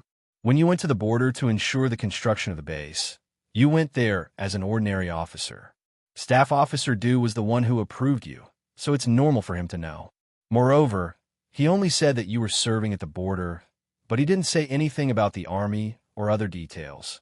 You should calm down a little." Major General Lu didn't want him to lose his mind, especially when the Commander-in-Chief's ex-wife, Madame Xiao, was involved. In this family, the person who didn't want to contact Madame Xiao the most was Xia Jinyuan. It was already unbelievable that Du Jiai wanted to find out where he was serving, but in the end, it was actually Madame Xiao who asked her to do it. Xia Jinyuan couldn't help but look up at the sky. The sun didn't rise in the west and set in the east today. "You don't have to give me the letter. Just destroy it. As for the anger in my heart, to be honest, I'm not angry at all." He originally wanted to find out what Du Jiai's motive was, but now it was completely unnecessary. Didn't Madame Xiao see her as her biological daughter? Madame Xiao asked her biological daughter to do something, so her biological daughter had no choice but to accept it. Xia Jinyuan, who contacted Major General Lu through the ground navigation system, smiled faintly and said, since she was asked by Madame Xiao, it doesn't matter much. However, you still need to keep an eye on Yi Qian. She can't find out Yi Qian's information just because she wants to. Moreover, her information is classified as top secret along with yours. If anyone searches for Yi Qian's information in the system, the military's confidential department will immediately know and contact me. Yi Qian hasn't joined the army yet, so she can't find anything even if she wanted to. The Major General was not worried that Yi Qian's information would be investigated, nor was he worried that someone would find out about Xia Jinyuan. Instead, he was worried that Xia Jinyuan would do something irrational because of Ms. Zhao's interference. The Snowfield Brigade did not belong to any army. In some cases, every member of the Snowfield Brigade was an unregistered citizen without any information about their identity. They had enjoyed all the privileges of our country's soldiers when they were alive, but if they died, they might not be able to enjoy the glory that a soldier should have. Only the Major General of the Army had access to the information of everyone in the Snowfield Brigade. Even Commander-in-Chief Xia did not have the authority to do so. However, Xia Jinyuan wanted the Major General to be careful, So he told them about the friction between Yi Qian and Du Jia. It's not that I'm overly worried, but Du Jia is a vicious and merciless person. Major General, you still need to inform the school. With Xia Jinyuan's reminder, the Major General frowned and said coldly, she's so narrow-minded. She repaid kindness with ingratitude. If she dares to do anything to Yi Qian, she won't be able to wear her military uniform for long. Yi Qian was the focus of the military's training. She was not at fault for rescuing Yi Qian, but she used her family's power to harm Yi Qian just because he replied to her. The military was not the Du family's military. It was also not a place where the Du family could cover the sky with one hand. With the Major General's nod, Xia Jinyuan felt a lot more relieved. Then, he listened to the Major General talk about the meeting between the Snowfield Brigade and the Storm Commandos. He picked out the main points of the meeting and told them about it. The military has decided to train 2 special forces teams, sea, land, and air. Chapter 1841. The Snowfield Brigade is already one, and the Storm Commandos will be the 2nd special forces of our country. In the future, no local troops will be involved in the training of these 2 forces. This decision was made because, with the development of the internet, all kinds of eavesdropping and stealing methods were directly related to high technology. In addition, China's self-developed high-tech weapons were unveiled during the Great Celebration, and all the developed countries had already turned their attention to them. Since the Great Celebration until now, the various countries had already caught countless spies who had tried to get close to the troops and bribe military personnel. The Snowfield Brigade was not only the top special forces of our country, but also the most mysterious special forces of our country. In the future, as the country's military strength increased, this mysterious special forces would receive more and more difficult missions. Therefore, the Snowfield Brigade would also usher in a brand new reform. We will discuss the reform proposal you proposed 3 years ago again in the meeting. We agree that the Snowfield Brigade will be divided into 2 teams, and we will use Chinese and English as a substitute for each other. We agree that each team will have 2 combat commanders, but you still have to be the overall commander. Regarding the reform of the Snowfield Brigade, Xia Jinyuan had already mentioned it to the military in the form of a document 3 years ago.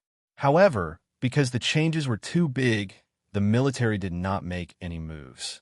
After the Great Celebration, the spies in the country suddenly became rampant, and there were even a few cases of intelligence leaks. The military immediately attached importance to the reform plan proposed by Q King. One of the reports mentioned that in the future, the stolen intelligence would mainly be high technology. The Snowfield Brigade would have to cut off cooperation with the local troops, which was a big disadvantage. They would have to exist in an absolutely confidential form and become a true independent force, a true secret special forces. Whenever the Snowfield Brigade arranged for training in the country, if they needed the cooperation of the local troops, the military would directly give the order to the person in charge of the local troops. They would not mention the number or the name of the person, but would only report the number to the person in charge of the local troops. No one would know what kind of troop had trained here before, and no one would know what kind of troop they had cooperated with before. It was like a ghost troop that suddenly appeared and suddenly disappeared. Just like the training this time, there was still the cooperation of the local troops, which was precisely what Xia Jinyuan could not accept the most. In the end, he ran into Yi Qian's junior high school classmate. Even though he wasn't sure if that boy was Yi Qian, it still made him suspicious. After the confrontation, he immediately reported it to the military. With this incident, coupled with the increasingly rampant illegal activities, the military finally agreed to Xia Jinyuan's reform policy. 3 years ago, Xia Jinyuan had already seen it. 3 years later, he had even focused on analyzing the reserves of special forces in various developed countries. He had also clearly pointed out that there were too few special forces in China for try-to-rain combat, and that they had to be nurtured. The Storm Commando team was originally an amphibious frogman assault team, but because of Xia Jinyuan's document, they directly became a reserve amphibious assault team. and all their training programs would be improved. Li Jinyin was a little stunned when he learned that they had become a reserve amphibious assault team. He immediately asked the Navy commander, "Why did you suddenly make such a decision? There was no news at all before this." He didn't receive any news at all. When it was first established, it was positioned as an amphibious unit. How did it become a reserve, try-to-reign unit without him knowing anything? It made him feel that it was too rushed. Chapter 1842. He also didn't know how the storm commandos he led had suddenly become a preparatory, tri-amphibious special forces. Indeed, Demon King Li was a major who could withstand the storm and the test of surprises. He didn't panic or be surprised. He only asked calmly. Naturally, he had to ask clearly. It was impossible for him to lead his men into a tri-amphibious special forces in a daze. Not only was this irresponsible to himself, but it was also irresponsible to all his team members. It can't be considered sudden. The military already had a plan 3 years ago. The meeting ended at around 2 o'clock in the morning last night. The Navy commander had been waiting for Li Jinyin to call to report on the progress of the training. He was very happy in his heart, and his tone was rather calm. He didn't show it. "I didn't expect to choose the storm commandos led by you in the end. After all, our team hasn't even been established for 2 years. The military decided to put another tri-amphibious team on the agenda after the celebration. They chose from several special forces in various military regions, and in the end, they chose the storm commandos led by you. Jinyin, your ability is obvious to all. Although I'm surprised, I also think that this is the responsibility you should bear. You have to shoulder this responsibility that has been given to you. I'll hand the storm commandos over to you. I hope that you can achieve something. Chase after your goal, and one day, you will truly surpass that SEAL team in the West." As a member of the Navy, Li Jinyin had set the Western SEAL team as his goal from the very beginning. He had led all his team members to train day and night. In less than a year, he had submitted an outstanding result to the Navy and the military. The SEAL team was the top tri-amphibious force in a certain Western country. If the Storm Commandos could surpass it one day, it would definitely be something that would shock the entire world. However, Li Jinyin knew how big it was to achieve this goal. However, no matter how big it was, he would not give up. If he couldn't do it, he believed that the captain of the Storm Commandos could do it. As long as he didn't give up, hope would always exist. After listening quietly, Li Jinyin's eyes darkened. When he looked at the blue sky, he was even more determined. He said calmly, "Okay." Only the word "good" meant that he already knew and that he would definitely shoulder the responsibility given to him by the country. No excuses, no concessions, no hesitation, and no timidity. As a Marine, Li Jinyin knew his mission and responsibilities. He was a soldier. In the face of challenges, he would be calm and collected. He would never allow himself to panic. Instead, he would challenge and win. He would never admit defeat and sacrifice himself. He was already prepared to welcome a brand new future. Although Li Jinyin and Xia Jinyuan had completely different personalities, their beliefs and perseverance were the same. One could see the brave and fearless spirit of modern soldiers from their figures. Xia Jinyuan didn't tell Yi Qian about how Du Jiai had left the border to gather information about her after the Highland training ended. She didn't want to distract Yi Qian during the most dangerous individual combat training on the Highland. Take the hiding in the snow training as an example. If a person directly hid in the snow without moving for a few hours, they would be like a popsicle. He really couldn't bear to let someone like Du Jiai distract Yi Qian. She not only gathered information about you and the border, but also about me. Now that the Major General is keeping a close eye on her, she hasn't made any moves yet after returning to the Nangguang military district.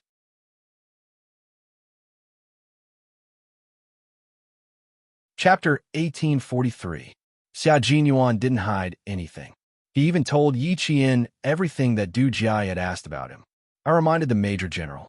Now that the Major General is helping us keep an eye on her, if she dares to do anything, she won't be the only one who will suffer. Staff Officer Du will suffer too. Ask about Captain Xia? Why is she asking about you? This was Yi Qian's main concern. Even his tone was much colder. Why would she come to the border to ask about you? Where did she get the news that you're in the border? Is it from her father's place? Captain Xia didn't show up that night. If she knew that he was in the border, it would be a very serious matter. It was an important matter regarding Captain Xia's safety in the country. Xia Jinyuan had already seen Yi Qian's sharp senses. Now that she had grasped the main point and asked directly, he wasn't surprised at all. He gently brushed off the frost that had gathered on her eyebrows and explained, "She didn't know that I was training here. Do you still remember that year when we fought together in the snowy highlands? I was on a mission at that time. For some reason, I became an ordinary platoon leader in the border.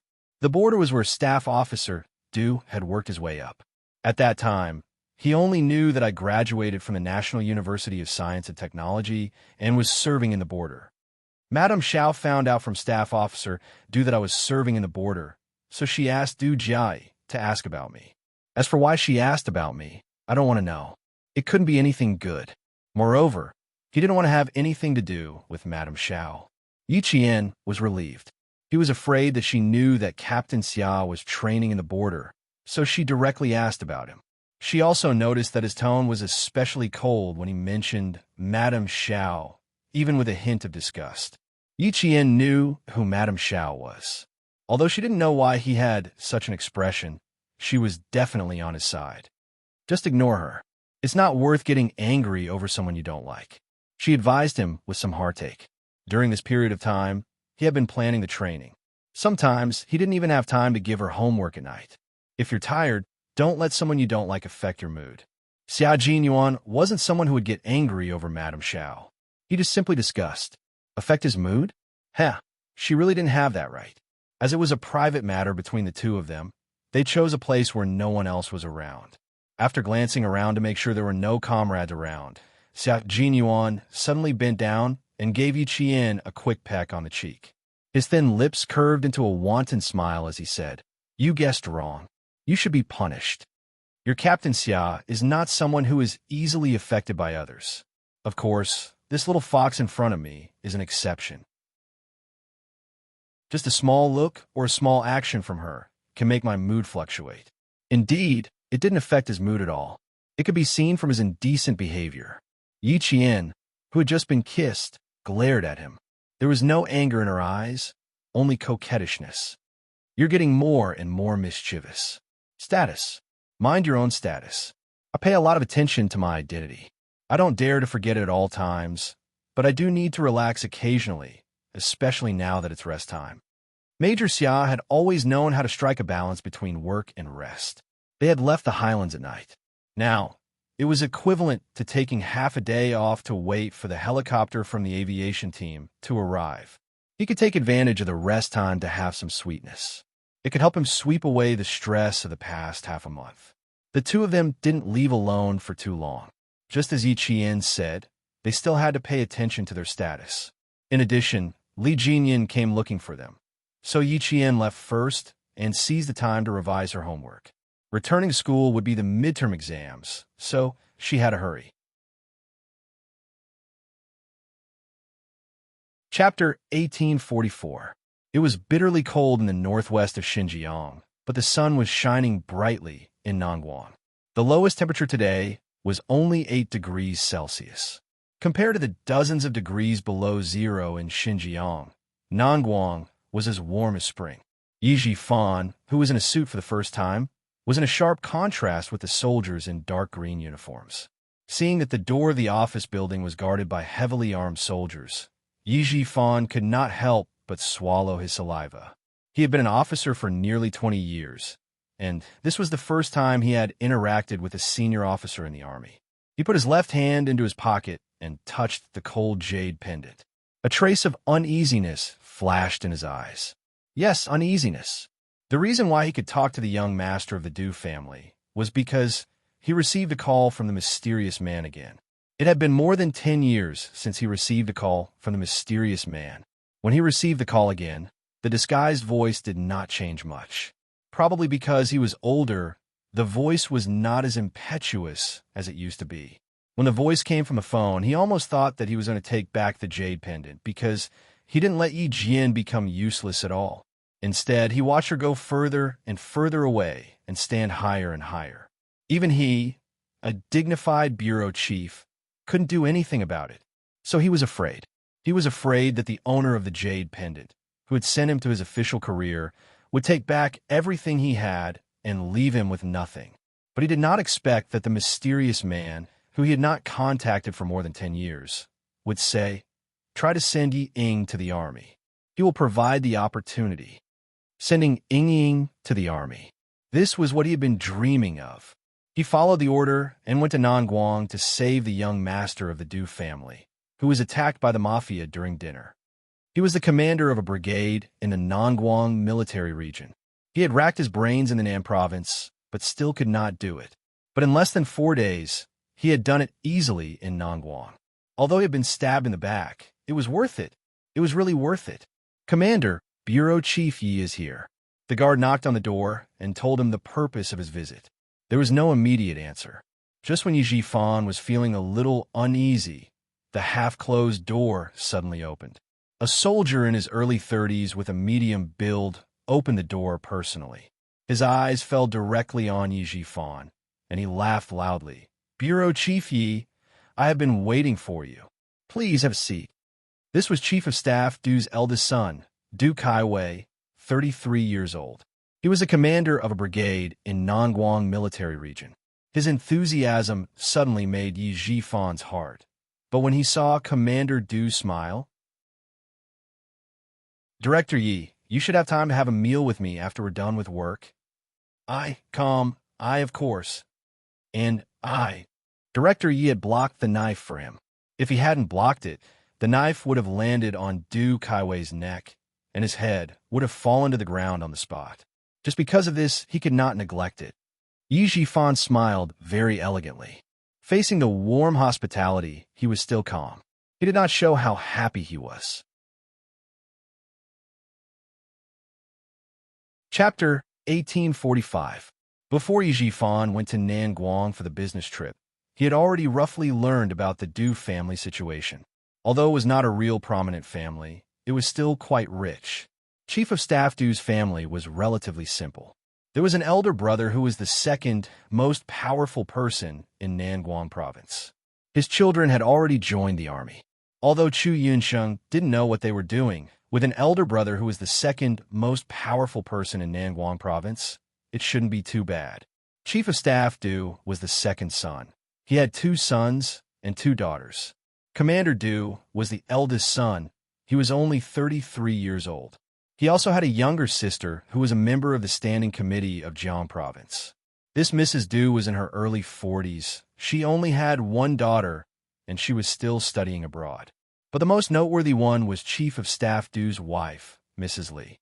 It could be said that the reason why the Du family could become what it was today was largely because of Mrs. Li. She was a very knowledgeable and decisive woman who relied on her family's connections to raise the Du family, which was originally just a peasant family, to its current status. Yi Jifan deliberately learned about Mrs. Li when she was young and what had happened in recent years. He knew that her status in the Du family was quite high, and everyone in the Du family respected her very much. Chief of Staff Du also listened to her every word. Mrs. Li was in charge of everything in the Du family, and she never asked about it. However, it was also understandable that a woman who relied on her family connections to raise her husband's family to its current status would treat her like an ancestor. This commander in front of Chu Yunsheng also respected his mother very much.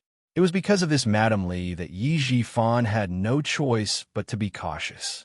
Facing Du Kaiwei's warm hospitality, Yi Jifan, who purposely learned about it before coming here, took a sip of tea and said calmly, "Commander Du, you are too polite. The thing you told me last time, I have thought about it again and again. My daughter is studying abroad in France. If she suddenly drops out of school and joins the army, once she stops studying, it will be very difficult for her to pick it up again. She just turned 19 years old a few days ago. I'm afraid that she won't be able to handle the hardships if she joins the army at such a young age. It was not that he didn't want to bring Ying back to Nanguang province, but with Mrs. Li, a powerful woman who didn't like other people forcing her to help him, he needed to know what she wanted. In the Du family, only when Mrs. Li nodded her head would things go smoothly. Moreover, he didn't believe that Mrs. Li didn't know that he saved Du Kaiwei. He even suspected that it was Madame Li who suggested to let Ying join the army. She wanted to test him. If he had really met Du Kaiwei by chance, it would have been fine. However, he had been arranged step by someone else. The Du family was not an ordinary family, so he felt a little uneasy. He had to be careful at every step. Du Kaiwei's eyes flickered when he heard this. It was a little strange that he had actually refused. Du Kaiwei gently placed the teacup in his hand back on the solid wooden coffee table. He rested one arm on the back of the sofa and spread his legs slightly. He sat casually and had a domineering aura. He couldn't help but smile and ask, "Director Yi, you don't believe me, right?" According to his investigation, in order to send his daughter to the army, Director Yi had put in a lot of effort and tried to establish a relationship with the Southern Province military region. Unfortunately, he failed every time. In his opinion, the biggest failure of Director Yi was that he married a wife who was as stupid as a pig. It would be strange if Director Yi could establish a relationship with the Southern Province military region after offending a national treasure like that. Du Kaiwei did investigate Yi Jifan's affairs. When he learned that the person who saved him was the director of the construction bureau of the Southern Province, he was a little relieved. He originally suspected that it was a trap. Chapter 1846.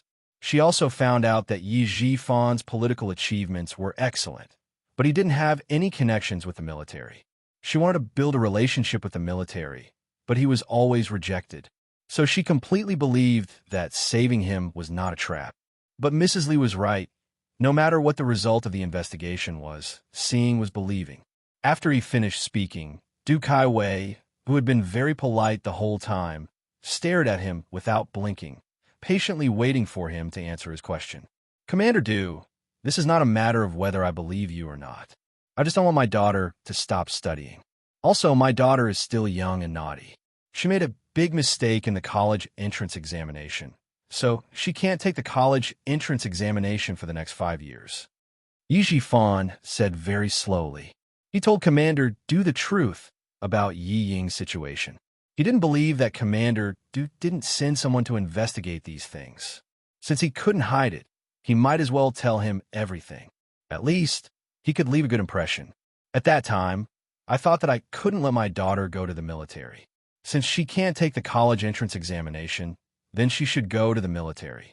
But I didn't know, because of some things in my family, my daughter also fainted in junior high school. When she went to the People's Hospital for a checkup, they found out that she had a heart problem. All these reasons made it even more impossible for her to go to the military. Although I wanted to, I had no choice but to accept the fact. After thinking for a while, I finally decided to send my daughter to study abroad. Yi Jifan let out a long sigh and said, "It's all because I didn't teach her well when she was young. Fortunately, she is not a bad girl. Otherwise, I would have a headache." After he told Commander Du the truth, the smile in Commander Du's eyes deepened. What he said was not different from his investigation. It was reasonable that Director Yi didn't want to talk about his family's problems. If she has a heart problem, she can go for a more detailed checkup. Other things are not important. It's just my daughter's little mind. Du Kaiwei had a little sister who was even more troublesome, so he didn't think that Yi Ying's things were out of line. "Director Yi, you can think about it carefully. You don't need to answer me in a hurry. Director Yi is now in a high position. I can't help you with other things. Only if your daughter goes to the military, I can say something. Also, when my family found out that it was Director Yi who saved me, my parents really wanted to come to Southern Province to thank Director Yi in person. Unfortunately, both my parents were busy and couldn't get away. They could only wait for an opportunity to express their gratitude to Director Yi." When Yi Jifan heard this, he knew that he had made the right move. The Du family was indeed trying to rope him in. Thank goodness, thank goodness.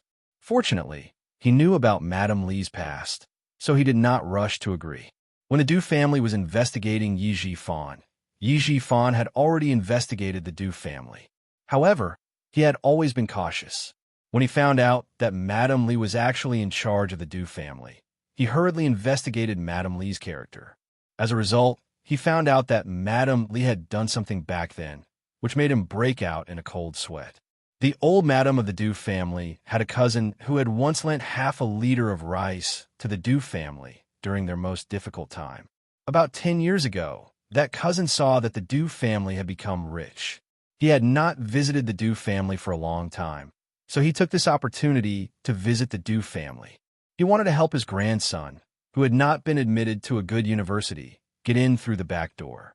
Mrs. Li immediately agreed and sent her grandson to university. As a result, he was directly assigned to the most remote place after graduation. Chapter 1847. The cousin tried to get in through the back door again, but was rejected by Madame Li. She said, "I've already repaid the debt of half a liter of rice." "Cousin, are you trying to force me to repay your debt?" "I'm sorry, but I won't fall for that." It wasn't easy to investigate this incident, and it came from Staff Officer Du's hometown. If he didn't know, he would have brought his daughter's information to them.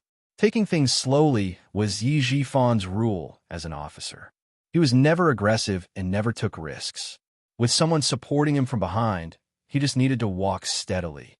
He knew that as long as he didn't make any mistakes, he would have a meteoric rise. Therefore, Yi Jifan was so cautious that he wouldn't take action immediately. No matter how much he wanted to send Yi Ying to the army, he would stay calm. Because of his cautiousness, he avoided the minefield again and didn't let the Du family notice anything suspicious. With Du Kaiwei's words, Yi Jifan left Nangguang with a smile on his face. So what if Qin Dongfeng was capable? So what if Uncle Jen was respected by so many soldiers when he was alive? He didn't care about Commander Liu and Political Commissar Yan. With the Du family's position in the army, he wouldn't give up on what he wanted for his daughter. Yi Jifan didn't mention to Sun Dongqing that he had a relationship with the Du family. Before the matter was settled, it was enough for him to keep it to himself. He didn't even want to mention Yi Ying for the time being. Xia Jinyuan only found out that Yi Jifan had a relationship with the Du family at around 3 o'clock in the afternoon after the training in the mountains ended. Yi Qian said that he didn't want him to get involved, but as Yi Jifan's position increased, he couldn't really let his guard down. Since he wasn't in Nangguang, he naturally had to ask someone to keep an eye on him. If there were any big movements, he would know immediately. The person on the phone with him was none other than Xia Wei. The person who asked him to keep an eye on Yi Jifan was naturally her, the secretary of the southern province. About 40 days ago, Yi Jifan saved the life of Du Kaiwei, who had been at odds with his elder brother since he was young. He returned to Nangguang, and about half a month ago, he made another trip to Nangguang. His accompanying secretary inadvertently mentioned that Director Yi had gone to the Nangguang military district, so I guess that he did indeed have dealings with the Du family. Yi Jifan actually saved Du Kaiwei's life? Xia Jinyuan furrowed his brows. How could things be so coincidental? Little Fox had just started a feud with Du Jiai when Yi Jifan had already made friends with the Du family. Have you investigated who wants Du Kaiwei's life? Yes, Du Kaiwei led soldiers to cooperate with the relevant police to clear out a drug manufacturing village in Nangguang. When he showed up, he was seen by someone. The villagers cooperated to pay for his life. Xia Yiwei explained very clearly and also investigated very clearly. The person who helped her investigate was none other than Ho Zi, who was still showering in the bathroom. Sundays in the depths of winter were suitable for lying lazily in bed. Xia Yiwei rested her head on a soft, white pillow and looked at the falling snow outside the window. Her voice was charming but sharp as she said, "This time, it's really all connected. Our family, Xia, and the Du family have always been at odds. Who knew that my sister-in-law would come into conflict with Du Jiai in advance?" And in the end, Xia Yiwei described the network of relationships one by one. It was really complicated.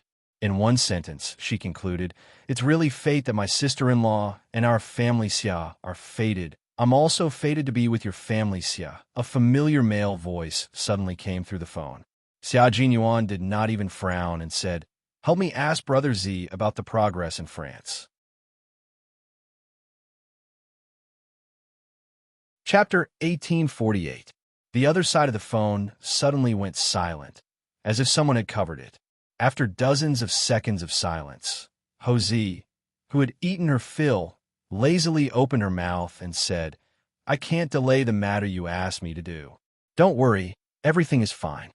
Hosea, whose shoulder was pressed against the phone, stuffed Xia Yiwei, who was trying to snatch the phone back, into the blanket and said coldly, "Both of them have the surname, but your Xiao Yi is much more interesting.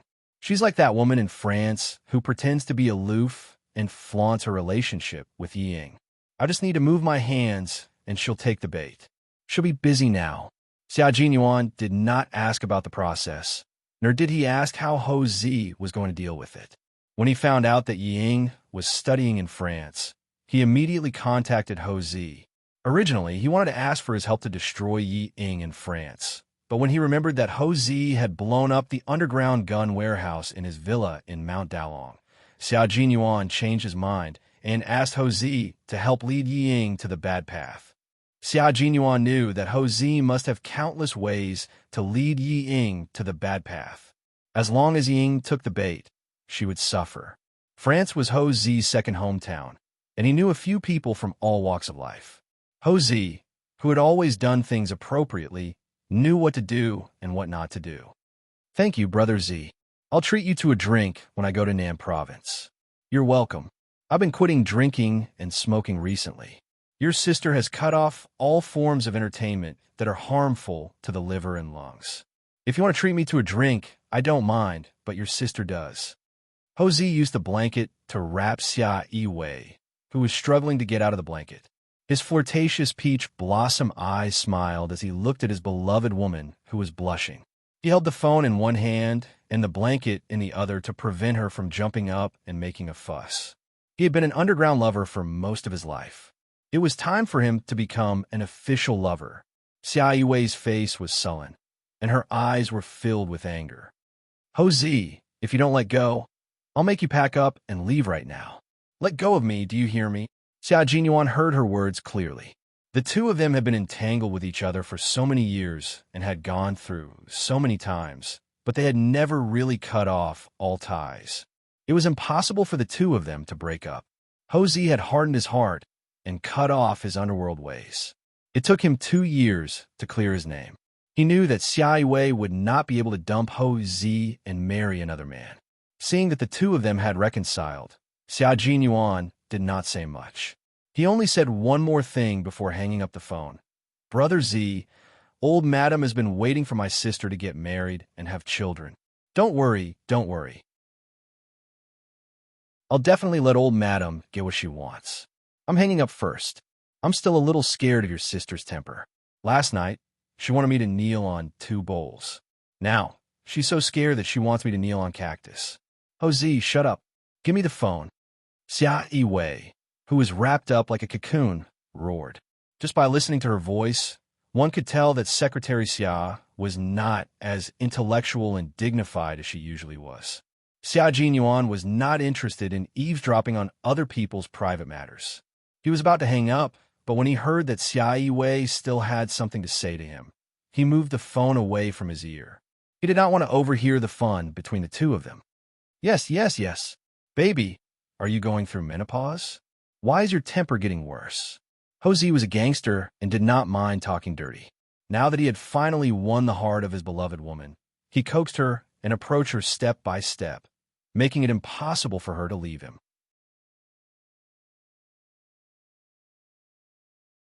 Chapter 1849. Xia Yiwei, who struggled out of the blanket, was choked by the word menopause. If it weren't for the fact that she had something to discuss with Xia Jinyuan, Xia Yiwei would have rushed into the bathroom and poured a glass of cold water on his face. Since she had something important to discuss, she only gave him a cold stare. Her snow-white arm came out of the blanket, revealing the kiss marks on the inside of her arm, adding to the ambiguous atmosphere. "Old 6, tell Xiao Yi to be careful. We've been investigating the person behind Yi Jifan for several years, but we haven't been able to find any clues. If they can still guarantee his promotion, the water here is not ordinary. She could see how much Old Six cared about Xiao Yi, and Xiao Yi was indeed not bad. It was Old Six's blessing to be able to marry her. She only hoped that the two of them could be safe and sound and not have any twists and turns. I tried to ask the governor, but I didn't get anything. Yi Jifan's resume was clean, and his political achievements were excellent. It could be said that he could achieve some political achievements no matter what position he was in. It was as if he was born to be an official. The more he was like this, the more suspicious it was. Xia Yiwei treated Yi Qian as her family. Otherwise, she would have completely ignored him.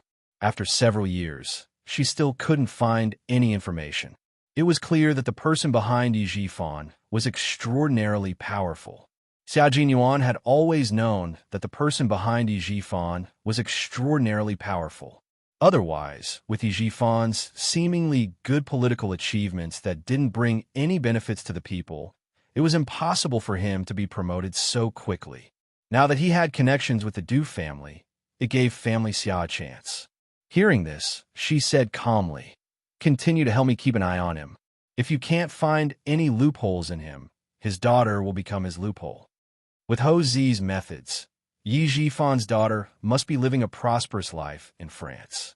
As if thinking of something, his eyes darkened, and he said, "Sister, ask his secretary to find an opportunity to ask if he still has the intention of sending his daughter to the military. If there was, then Du Kaiwei would definitely arrange for Yi Ying, who had heart problems, to enter the army. Her reputation in the country was ruined, and she had a bad record abroad. Regiment Commander Du, if you really want to repay that stab, then please arrange for Director Ye's daughter to join the army." Xia Yiwei was the secretary of the leader of the southern province. It was much more convenient for her to keep an eye on Yi Jifan. Moreover, Yi Jifan's secretary was friends with Xia Yiwei. It was not suspicious for her to ask some non-work-related questions. Tell Sixth Brother that he doesn't need to worry about France. Just focus on his own things. I'm not capable of handling the matters in the army, but I can still contribute to the matters outside. Ho Zi, who was about to get dressed, leaned over and kissed Xia Yiwei on the cheek, leaving the two siblings alone. He had to go downstairs to prepare lunch for his wife. If he didn't prepare lunch now, dinner would be ready. Xia Jinyuan didn't talk for a long time. He had just finished the training, so he was actually a bit tired. When he took out his phone and saw Xia Yiwei had sent him a few text messages, "Call me back as soon as you see me." In front of him, Yi Qian was still standing quietly in the same place. There was a smile in his dark eyes. He slightly moved his ankle that he sprained last night, and then strode straight towards Yi Qian. Everyone was wearing a jungle combat uniform. The paint on their faces was smeared with sweat, making them look even more unrecognizable. There were still a few comrades who hadn't come back yet. While waiting, they didn't forget to exchange their training experience and tactics with each other. Diving for a long time requires you to finish it in one go. You can't stop at will in case of insufficient oxygen. However, for a long-distance march in the mountains, we must strike a balance between work and rest. When we need to run, we must increase our speed. When we need to rest, we must stop. Only then can we maintain our stamina and keep our body excited. J5 was talking to a few members of the Storm Commandos. Yi Jian stood beside and listened carefully. Chapter 1850. Every member of the Snowfield Brigade was very outstanding. Their tactical experience and training were accumulated over a long period of time. After more than 40 days of joint training, Yi Qian was amazed by the abilities of each of them. The T6 soldiers had delicate baby faces, but once they held a sniper rifle, they could directly complete an accurate sniper shot with a golden hook hanging upside down from a tree. The Longhawks and Sparrowhawks were the scouts of the team. As long as the prey was targeted by them, it would be impossible for them to escape from their sight. Moreover, they could complete the reconnaissance in the shortest time possible. Yi Qian always felt that she was full of energy from head to toe when she trained and fought with them. because they were all role models for her to learn from on her way to the military. Fighting with a group of role models, she would never relax or think about slacking off. She would always be spurred on. The Navy's main mission is anti-reconnaissance, anti-landing, beach raiding, and so on. The military skills and abilities you all have are incomparable to other branches of the military. Previously, you focused on naval combat, so you were limited. In the future, you will move toward a more large-scale tri-service systematic combat. With the ability of the Devil King, I'm guessing that within 3 years, you will be a very terrifying naval special forces. Brothers of the Storm Team, I'm looking forward to the establishment of the 2nd Tri-Service Special Forces. Your predecessor was the military's Emergency Mobile Combat Force in the 1990s.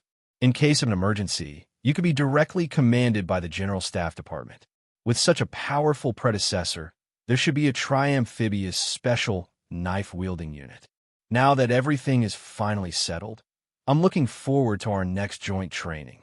When the time comes, we can learn from each other again.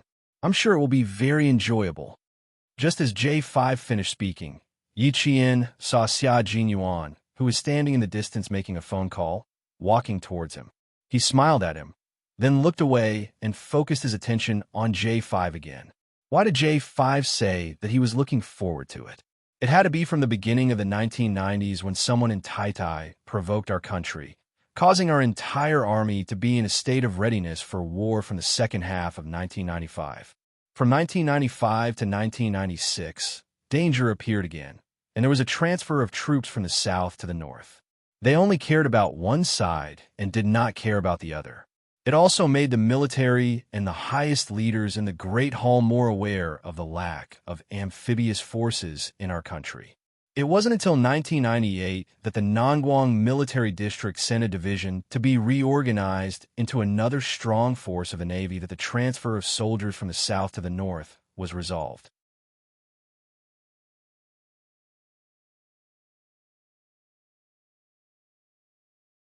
Chapter 1851. There will be big moves next. We are the Navy of South Island. Facing the complicated geographical environment of the sea in South Island, all navies must have amphibious capabilities. So the next move is to have the Navy engage in a full-scale amphibious operation to meet the current needs and future needs. This was Li Jinyan's speech. After hearing it, Yi Qian gave him and Xia Jinyuan many thumbs up in her heart. Although she didn't care about military affairs in her previous life, she had seen on TV that our army had held several large-scale exercises at sea in the next 10 years, which was the full-scale amphibious operation that Li Jinyan was talking about now. The future hadn't come yet, but they had already realized and prepared for it. Yi Qian could already hear the ups and downs of her excitement. The blood in her body flowed faster, and she was so excited that small beads of sweat appeared on the tip of her nose. How lucky she was to be able to fight side by side with them. When we move from mechanization to digitalization, there will definitely be a full-scale three-army drill. Those who sail on the sea, fly in the sky, and run on the ground will all gather. Brothers, when we meet again at that time, how delightful it will be. How delightful, how delightful. As a female soldier, Yi Qian was even more ambitious when she heard this, and she couldn't calm down for a long time. Life was like a white steed passing through a crack, and in the blink of an eye, she disappeared between heaven and earth. In her previous life, she died an ordinary and cowardly death. So in this life, she must not waste her time. She must live a vigorous life. Those insidious villains were nothing. They spent their lives calculating, but they didn't know that they miscalculated their own lives. Whether it was Yi Ying or Du Jiai, their world didn't have magnificent scenery, only darkness like a trench. Yi Qian's world was vast and boundless, and the army was her life stage. She would dance the most beautiful dance and live the most brilliant life. Come on, Stack 1. Stack 1 for the many times we will train and exercise together in the future. When the time comes, no one can be left out. In the depths of a dense forest, dozens of big hands were stacked. As there were too many people, Some of the brothers stepped on another brother's knee and sat directly on his comrade's shoulder. To the Special Forces, this kind of stacking was a piece of cake. 22 Army Special Forces soldiers and 22 Navy Special Forces soldiers formed two teams. Their outstretched hands were stacked on top of one another. Because they were all wearing camouflage suits for jungle combat, there were also strips of lucky camouflage on the outside. From afar, they looked like two big trees with vines growing out of them. It was a spectacular sight. Qing Yao, our bridge is yours. Let's go. The comrade sitting on the top floor shouted. Yi Qian, who was the last to reach the top, jumped and ran. The comrade on the second floor reached out and firmly grabbed her outstretched hand. With a lift, Yi Qian agilely climbed to the second floor, then quickly climbed to the third floor. She stood in the middle like a flagpole between the two teams. She stretched out her arms and placed her hands on top of the large hands of her comrades. 1, 2, 3. For our next meeting in the future, all the best. Come on, come on. All her comrades shouted together. Their voices weren't loud, but they were so uniform that it was as if one person was saying it. Although their voices were low, their momentum was great, like the low chime of a morning bell that reverberated in the depths of the valley.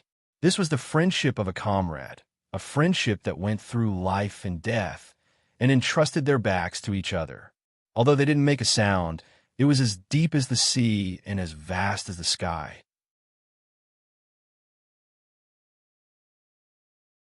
Chapter 1852.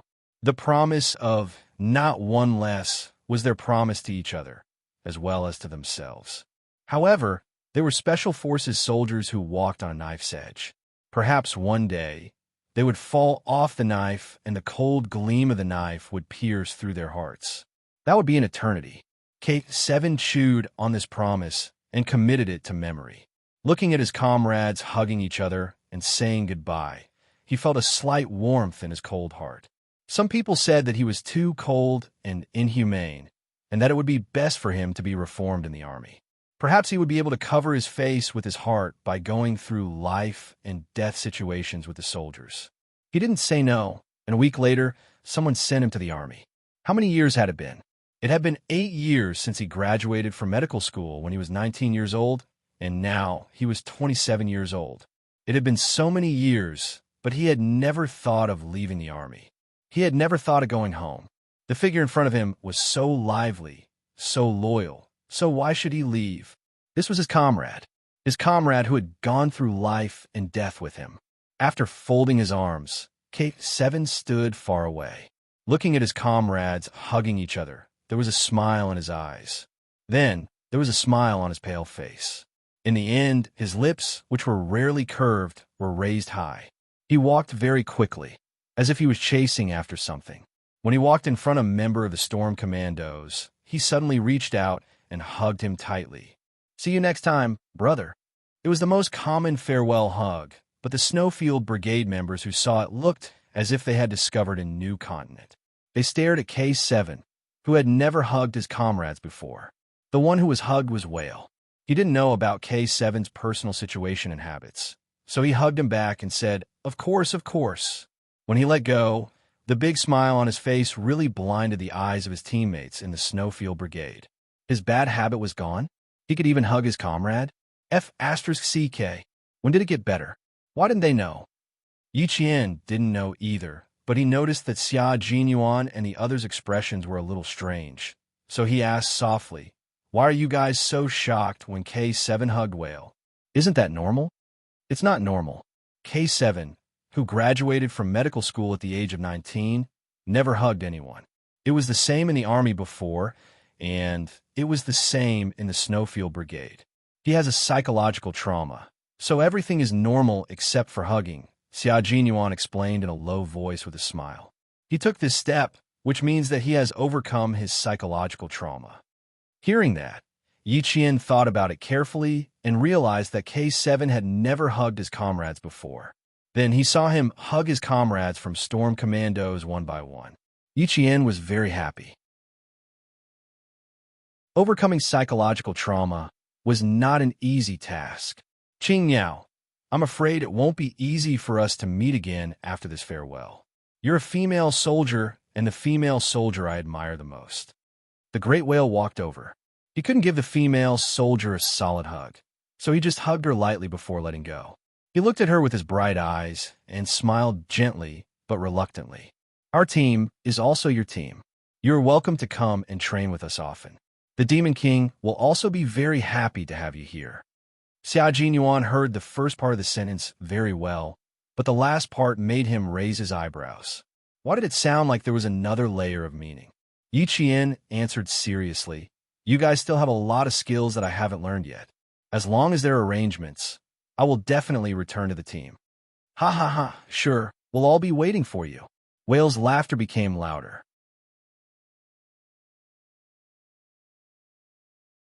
Chapter 1853. At this moment, they were all looking forward to meeting each other again. They could train together again. The sea, the mountains, the highlands, the Gobi Desert. They had been through all these together. If there was a chance, they would do it again. Big Whale did not know about the relationship between Yi Qian and Xia Jinyuan. Now that the training was over, there were no rules between them. Seeing that she agreed readily, he raised his voice and shouted at Li Jinyan, "Captain, do you really like Yi Qian to come over?" His voice was loud and penetrating. With Big Whale as the center point, it spread in all directions. Basically, the members of both teams could hear him clearly. Big Shark, who knew a little about the situation, raised his hand and rubbed his forehead. "Big Whale, you're trying to steal Qing Niao away in front of Q King. You're really bold." When the members of the Storm Commandos heard this, they immediately laughed and continued to tease him. "Of course our captain likes her. Big Whale, do you still need to ask? Look at how well they complete their cooperative training every time. Look at how good their chemistry is. How much do you like her to be able to cooperate so well?" Meanwhile, Major Xia finally understood that these water ghosts had the same thoughts. They were trying to matchmake his little fox and the Devil King. When the members of the Snowfield Brigade heard this, they could not take it lying down. "Brother, you're not being very nice. This is a female soldier in our team. One moment you were reluctant to let her go, and now you want to steal the beauty of our team. Brother, let's have a good chat. Who was the loudest just now? I can't tell that you guys have such thoughts. Let's go. Let's find a quieter place to have a good chat." The people who said this were the members of the Snowfield Brigade who were unaware of the situation. The few who knew, such as G3, J5, Z7, and the Scout, young Sparrow Hawk, were already looking at their Q King sympathetically. How pitiful. His girlfriend was stolen from him, but Q King could not do anything about it. Z7 was different from the others. He loved to watch the drama unfold. At this moment, he was enjoying the change in Q King's expression. That's right, he was enjoying it because he was jealous that Q King could see his girlfriend every day. How could Xia Jinyuan not know what his bad friend was like? He glanced at him, raised his eyebrows, and looked at Yi Qian. After a few seconds, he looked at Han Jing again. This time, his gaze was somewhat provocative. His thin lips curled up slightly. Even his smile was so provocative. That smile really made one's heart itch. It was as if she was directly telling Han Jing, "Don't think that you can see a good show from me just because of this. Give up." He must have suffered a huge blow. It's a little abnormal. After being provoked, Z7 muttered to himself. Then his gaze landed on Yi Qian. Q King was so calm and could even reply to them with a provocative look. Could it be that he was not angry because of Yi Qian? Because Yi Qian would do something to make him happy, so he did not mind? Not angry at all. Z7 knew Xia Jinyuan well. After sorting out his thoughts, he immediately put on a straight face and pretended that he had not seen anything. J5 immediately walked over and said in a low voice, "Calm down. They don't know about your relationship with Qing Niao. It's okay if they don't know. Don't get angry. Maintain your composure. Don't make things unpleasant." As a man, watching his girlfriend being paired with another outstanding man, as a man, he felt very embarrassed and aggrieved.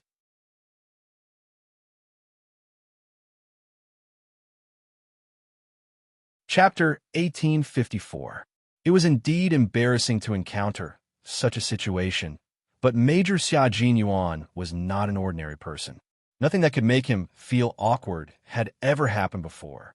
If his girlfriend was to be mixed up with another man, it would depend on whether that man was interested or not. Li Jinyan did not have feelings for Yi Qian. Since he knew that, why should he jump out? Of course, the most important point was that his girlfriend did not have feelings for another man. All in all, there was no need for him to jump out. He would only feel awkward if he jumped out. He would make everyone feel awkward, and Little Fox would not be able to get out of this embarrassing situation. It did not matter if he was embarrassed. He was a thick-skinned man, after all. However, this matter had to be resolved properly.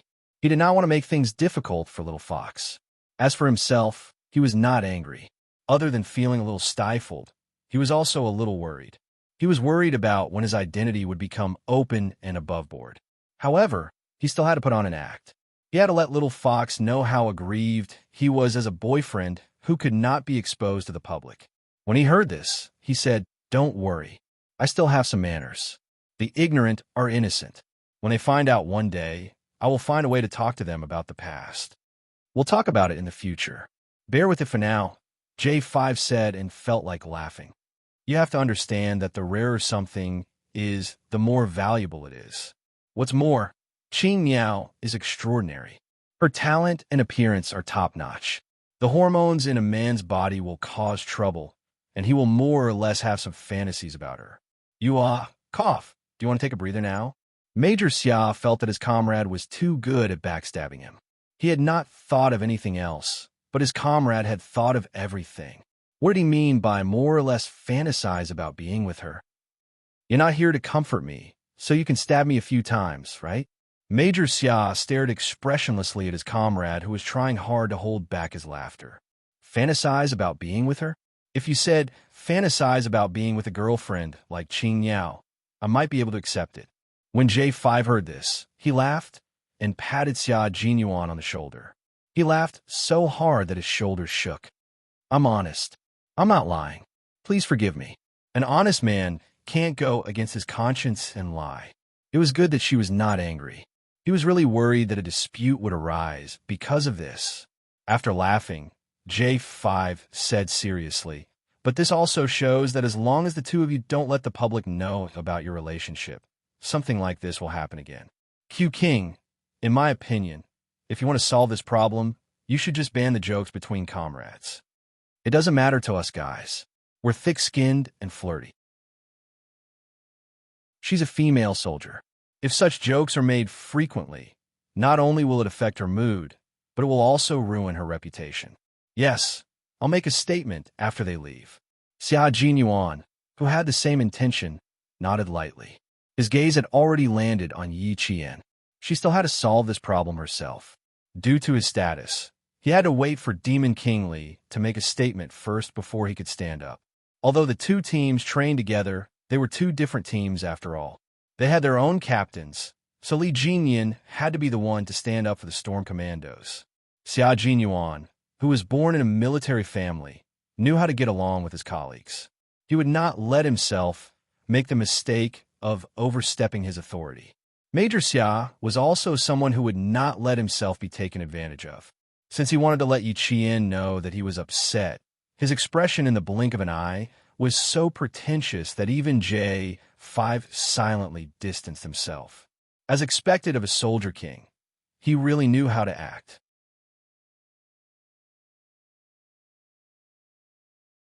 Chapter 1855. Yi Qian, on the other hand, did not realize what big whale meant at first. It was only when she heard their banter that she realized what big whale was implying. She was not embarrassed. They were just joking, and no one took it seriously. She did not take it to heart, but what about her boyfriend? Yi Qian, who understood what was going on, immediately went to look at her boyfriend. When she turned her head, she saw her boyfriend, Major Xia, looking at her with an extremely resentful gaze. When he saw her looking at him, he even sighed heavily, looking like a resentful husband in his boudoir. Yi Qian felt her scalp go numb. Captain Xia, you are really not suitable to be a resentful husband. She still needed to comfort him. If she put herself in his shoes, and someone else used him to make fun of other women, she would also feel uncomfortable. Although she did not have any experience in love, she knew that love was about mutual respect, putting each other in the heart, and always being considerate of each other.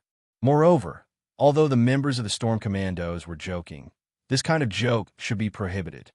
She did not like this. You guys are really bold. You even dare to make fun of your own captain. Your captain is not just anyone. He is the Demon King. I can already foresee that when you guys return, you won't be able to escape from dozens of nautical miles of armed swimming.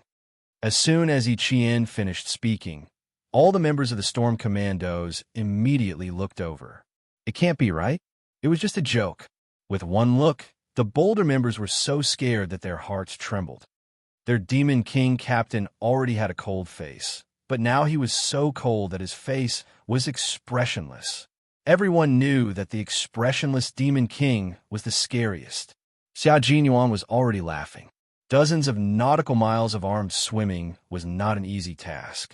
Sigh, they only knew about Little Fox's abilities and character, but they did not know that Little Fox did not like to make such jokes, especially when it came to relationships. Li Jinyan's expression had already become extremely cold. He was a little lawless. There should be a limit to making fun of others. He walked to Big Whale's side coldly. Big Whale knew that he was in trouble. He lowered his head and immediately admitted his mistake. I'm sorry, Captain. I was wrong. He had to admit his mistake immediately. Moreover, his attitude must be sincere. None of the members of the Storm Commandos saw this and immediately grabbed the neck of the comrade who had made a joke. We're in trouble because of your foul mouths. I still had a few days off when I went back, but now it's all gone. Just as he finished speaking, the Demon King said coldly, I originally planned to give you 3 days off to rest. Now it seems that there's no need for that. Go back and challenge the 30 nautical miles of armed swimming. He couldn't say too much, but the punishment was very clear. Whoever dared to make such a joke again would be severely punished. All the members of the Storm Commandos stood straight and accepted their punishment without any objections. Xiao Jinyuan walked to his side and fought side by side. His handsome face, which was always smiling, now looked just like the Demon King beside him, cold, sinister, and sharp as a sword. You can joke around, but remember that there's a limit to it. Normally, us men can sit together and chat. We're men and have thick skin, so it doesn't matter. Qing Niao can also take a joke, but you've all made the most basic mistake. Xiao Jinyuan's words were not only for the water ghosts, but also for all the special forces of the Snowfield Brigade. You've all forgotten that Qing Niao is a female soldier. You've forgotten that although we're comrades, there's still a difference between men and women.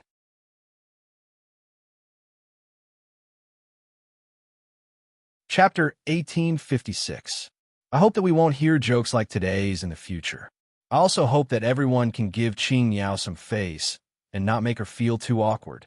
After all, she's the only female soldier in our team. With the 2 captain statements, the soldiers from both teams realized that they shouldn't have acted this way. They only wanted to keep Qing Niao in their team, but they didn't consider whether Qing Niao would accept it or not. De Jing was the first to apologize, and Yi Qian gladly accepted it. After today's incident, Yi Qian knew that there wouldn't be anyone from both teams who would make fun of him and the Demon King in the future. There wouldn't be any more problems like this either. Yi Qian was very satisfied with the outcome. The helicopter was already in position, and the signal to prepare to board came through the wireless communicator. It was time for the 2 teams to part ways. The handsome and coldly Jinyan walked to Yi Qian's side, and a faint smile appeared in his eyes. You'll have your exams when you get back. Do well, don't worry. There was no need to mention anything else. She was to join the Snowfield Brigade for amphibious warfare, and she still needed to improve her naval combat skills. The chances of her returning to the Storm Commandos training were still very high. Yi Qian saluted this outstanding commander. Demon King, I'm looking forward to the opportunity to join the Storm Commandos and experience your devilish training. It's good that you're not afraid.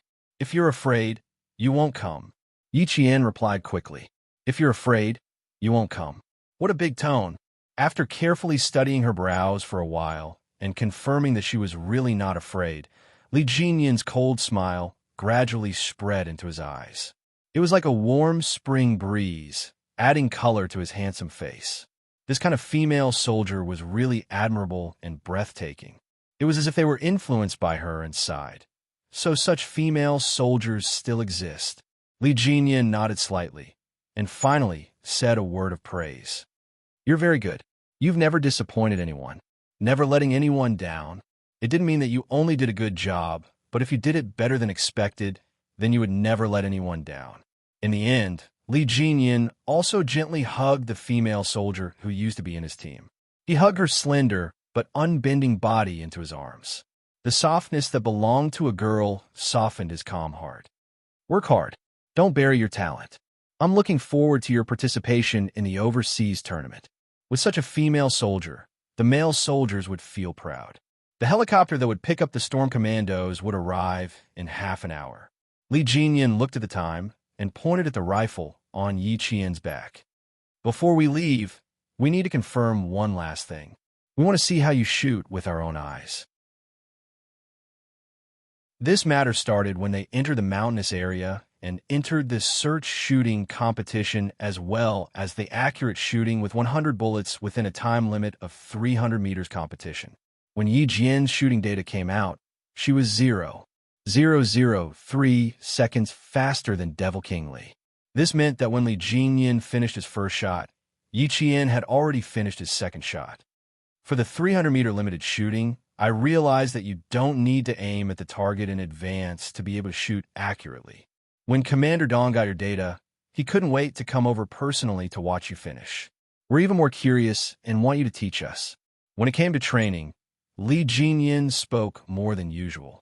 After Yi Qian heard this, he took the rifle from his back. Sure, no problem at all. There's still 14 blanks here. After I finish firing 14 rounds, you should be able to find out the reason.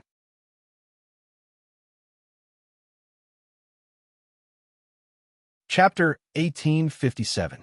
The members of the Snowfield Brigade who had been on missions with Yi Qian knew that she had skills that normal people couldn't learn. Even though they knew, they were all very interested when they heard Yi Qian say that she was going to shoot 14 blanks. She wasn't going to choose a target and then complete it. Instead, she was going to choose a target that needed to be hit. For example, 4 meters away, 7 o'clock, second tree, bird's nest. Or 5 meters from the ground, a tree branch. Next, as long as the Snowfield Brigade announced the target, once Yi Qian's line of sight locked onto them, just like what Li Jinyan had seen before, she didn't need to aim. She just loaded the gun and pulled the trigger to complete the shot. Bang, bang, bang. Continuous gunshots rang out. The water ghosts of the storm commandos saw Yi Qian shoot as if she was aiming at a huge monster. She didn't need to aim at all and just completed the shot. After the 14 blanks were fired, the water ghosts were shocked into silence. What kind of shooting technique was this? Were they a bunch of unqualified Special Forces soldiers? With 14 bullets, it would take some time for each bullet to aim and fire. Qing Yao was just shooting blindly. Bang, bang, bang. After a series of shots, she was done. The target was done, and so were the bullets. You really didn't have any aiming movements. How'd you do it? Li Jinyan had a vague feeling that Yi Qian's shooting technique wasn't something that they could easily learn. Without any aiming movements, a 100% hit rate. Qing Yao, how did you do it? I have this gun in my heart. My eyes see the target, and the gun in my heart is already aiming. From the moment I raised the gun and pulled the trigger, the gun in my heart was alive. I could already feel the bullet eject from the magazine, the cartridge case jump out, and the bullet hit the target through the barrel. It was the same explanation as before. Yi Qian answered truthfully. As for whether they believed it or not, it was up to them. An inconceivable explanation, a visible fact. Even Li Jinyan, who had always been calm about everything, found it hard to accept in an instant. She had this gun in her heart, but it wasn't this gun that completed the shooting in the mountains. Raising the question again, for the first time, the calm Lieutenant Commander Guan Lai was a little anxious. Yi Qian smiled. Yes, as long as it's a gun that I'm familiar with, I'll always have that gun in my heart. Li Jinyan got another inconceivable answer. but he knew that this was the correct answer. After a long while, he slowly said, "I think we won't be able to learn it. In the past, we all wanted to learn and tried, but in the end, we gave up."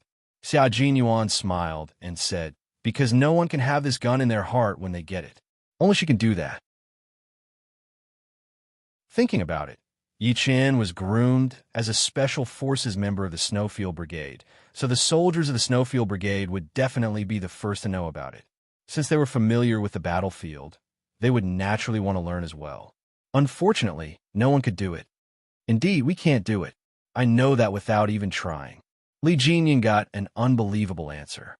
He smiled helplessly and said, "Commander Dong told me that since Qing Niao can't become a Marine, then we should learn her shooting skills."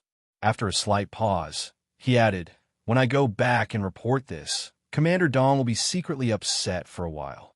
After listening to her explanation, the shock on the faces of the water ghosts didn't disappear for a long time. They tried to think about it in their hearts and even raised the rifles in their hands. In the end, their first action was still to aim.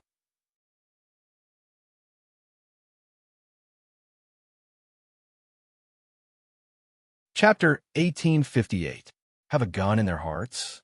Yes, they all had a gun in their hearts, but this gun was dead, not alive. Unlike what Qing Niao said, the gun in her heart could still be aimed and fired. They couldn't learn this ability. Li Jinyan, who originally wanted to ask about how to quickly change the magazine, felt that it was unnecessary. He was afraid that he would get another unbelievable answer. However, Yi Qian said, "Because I have this gun in my heart, I know how many bullets have been fired and how many bullets are left in the magazine. When there are 3 to 4 bullets left in the magazine, I can change the magazine with one hand.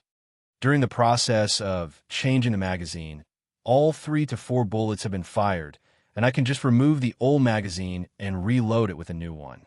I don't need to wait for the tracer to appear or pay attention to the warning of the magazine." She explained the last question in his heart.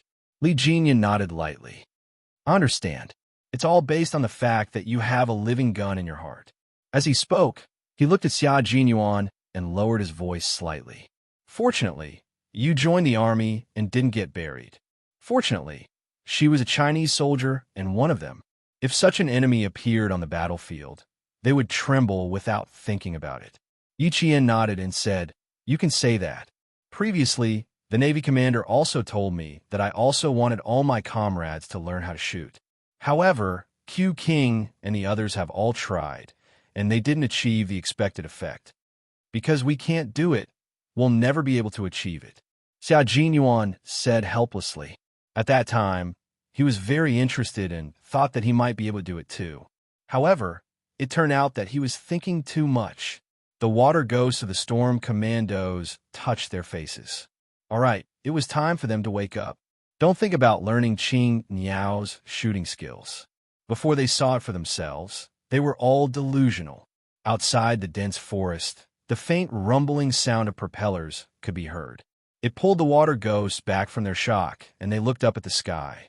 The helicopter to take them back to South Island had arrived. After receiving all the explanations, Li Jinyan smiled at the female soldier who had once again surprised him. He turned around and faced the water ghosts behind him. His cold voice rang out with extreme harshness. "Everyone assemble." Li Jinyan, who turned around with a smile, was the cold and seemingly ruthless young lieutenant commander. It turned out that the 22 members of the Storm Commandos had gathered within a minute, and the last seat in the front row was empty. This used to be Yi Qian's seat. Without Yi Qian, their original number was reduced to 21. The empty space reminded them that the female soldier Qing Niao would not return to the South Island with them. Their resolute gazes fell upon Yi Qian. Even if they were reluctant to part, they still had to bid farewell. "Attention, salute!" As Xia Jinyuan's commanding voice sounded, all his comrades straightened their backs like steel plates, raised their right hands neatly, and saluted the departing figure. "The green mountains will not change, and the green water will flow forever. We will meet again. Sigh, if Qing Niao was in our team, she might be sitting opposite me now." Daxia, who had boarded the plane, looked at the empty seat opposite him, and his reluctance to part with her was evident in his words. When the other commandos who came in with him heard this, they did not say anything. They only sighed and looked at the empty seat opposite them. If Qing Niao were to board the plane, she might be on the same plane as them.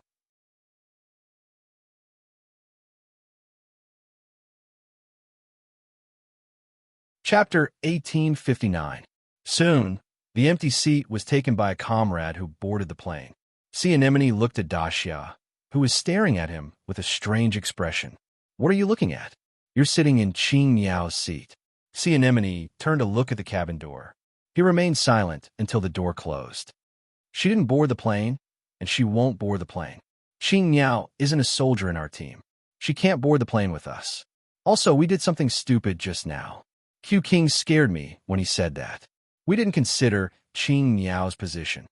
She's a female soldier who deserves our respect. We won't say anything like that again. You can't learn her shooting skills even if you want to. She can shoot accurately without aiming." I was a little shocked when I first heard her say that. It's not that she didn't aim, but she already did it in her heart. She also said that as long as it's a gun she's familiar with, that gun will live in her heart.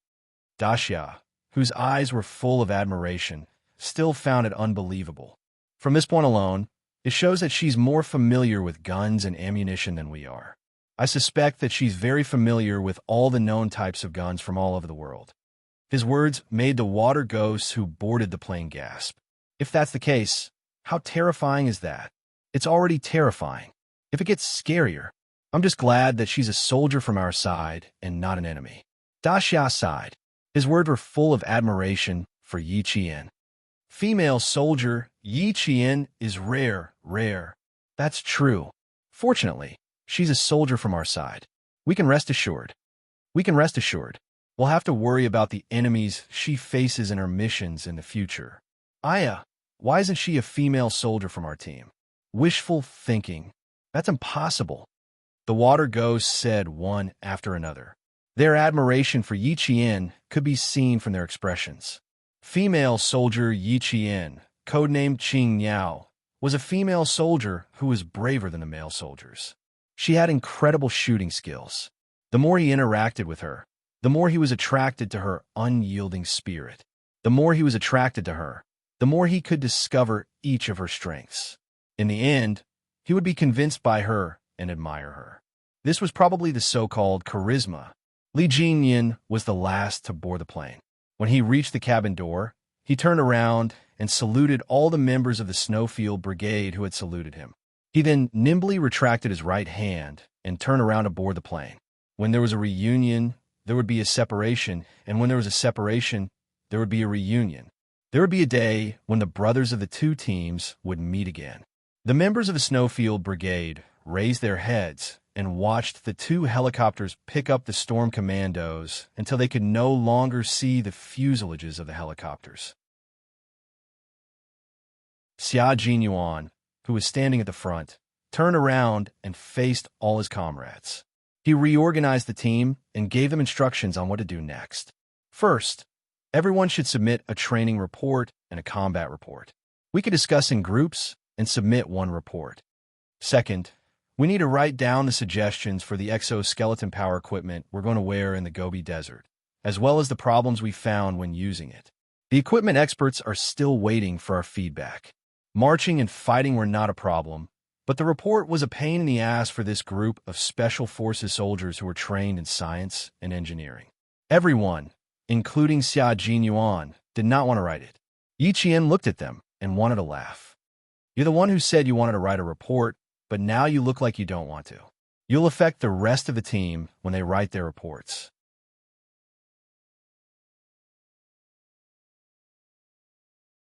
Chapter 1860. I was influenced by the veterans. It was my first year in the team. Do you know what the first thing the J5 said to me was? He said, "Finally, someone who can write a report." And from then on, I don't want to write anymore. The tired Xia Jinyuan closed his eyes as he spoke. They didn't leave in a helicopter like the water ghosts. Instead, they left in a truck, arrived at the military airport, and flew back to the base. This time, they didn't alert the local troops when they entered the mountain for training. They only used 4 trucks from the local troops and prepared enough fuel to drive the trucks into the mountain. Now, they naturally had to drive the trucks to leave. Yi Qian, who was driving, saw this and said softly, "Stop talking. Go to sleep." Xia Jinyuan, who was both physically and mentally exhausted, was already silent. His head was tilted to the side of the window. His thin lips were slightly pursed, and he had already fallen asleep. Yi Qian quickly sized him up. When he saw the obvious fatigue between his brows, his heart ached. The car was driven very steadily. Xia Jinyuan didn't wake up even when K7 came to take over. "Drive in a flat area. He's quite tired," Yi Qian whispered as he handed over the car keys. "Let him have a good sleep." K7 smiled and made an okay gesture. After Yi Qian got in the car, he glanced at Q King, who was sleeping soundly, and chuckled. If you and Yi Qian can really develop a relationship, it's not bad. He didn't care that the sleeping person couldn't hear him. After he finished speaking, he started the car. After Yi Qian arrived at the airport, she flew to the city where the university was located. She followed Xia Jinyuan and took a direct flight to Beijing. Principal Chun was still in the hospital. She wanted to visit this person who still cared about her at the brink of death. She didn't allow Commander Liu and Political Commissar Yin to inform him. When the plane arrived at Beijing's airport, it was already past 2 in the morning. When they arrived at the military hospital, it was already 3:30 in the morning. Yi Qian, who did not even have time to wash up, got out of the car in his jungle combat uniform. He did not walk, but instead ran towards the lobby. After taking a look at the hospital's map, he ran through the lobby and headed towards the sanatorium. Xia Jinyuan ran with her while contacting the sanatorium. Visiting Principal Chun was not something that could be done at will. The guards had to be ordered to let them in. Even though the Southern Province People's Hospital found out that it was indeed the nurse's mistake, the military did not let down their guard because of this. A world-class sniper had almost died due to a medical accident, so the Southern Province People's Hospital should be punished. Yi Jian ran all the way. It took her less than 5 minutes to get out of the car and reach Headmaster Chen's ward. The old squad leader is already resting. After recuperation, he slept quite well this week. His meals are also up to standard. All his bodily functions are up to standard for discharge. He can be discharged after another half a month of treatment. The guard already knew that the female soldier in front of him was the squad leader's only relative. He didn't even need Yi Qian to ask before he told her everything. The squad leader wanted to leave the hospital half a month ago, but was stopped by the commander-in-chief. After that, the squad leader never mentioned it again. But what? Through the glass in the ward, Yi Qian looked at Principal Chun, whose arm was still hooked up to an 4-drip. His face was much thinner than before. Yi Qian did not realize that she had already shed a lot of tears. The guard paused for a moment before she felt the saltiness of the tears in her mouth. The guard quickly looked at the teary female soldier and lowered his voice. The squad leader agreed, but one night he wanted to sneak out. After he was discovered, the commander-in-chief sent 6 guards to keep an eye on him. This was indeed Uncle Chen style. Yi Qian smiled with tears in her eyes.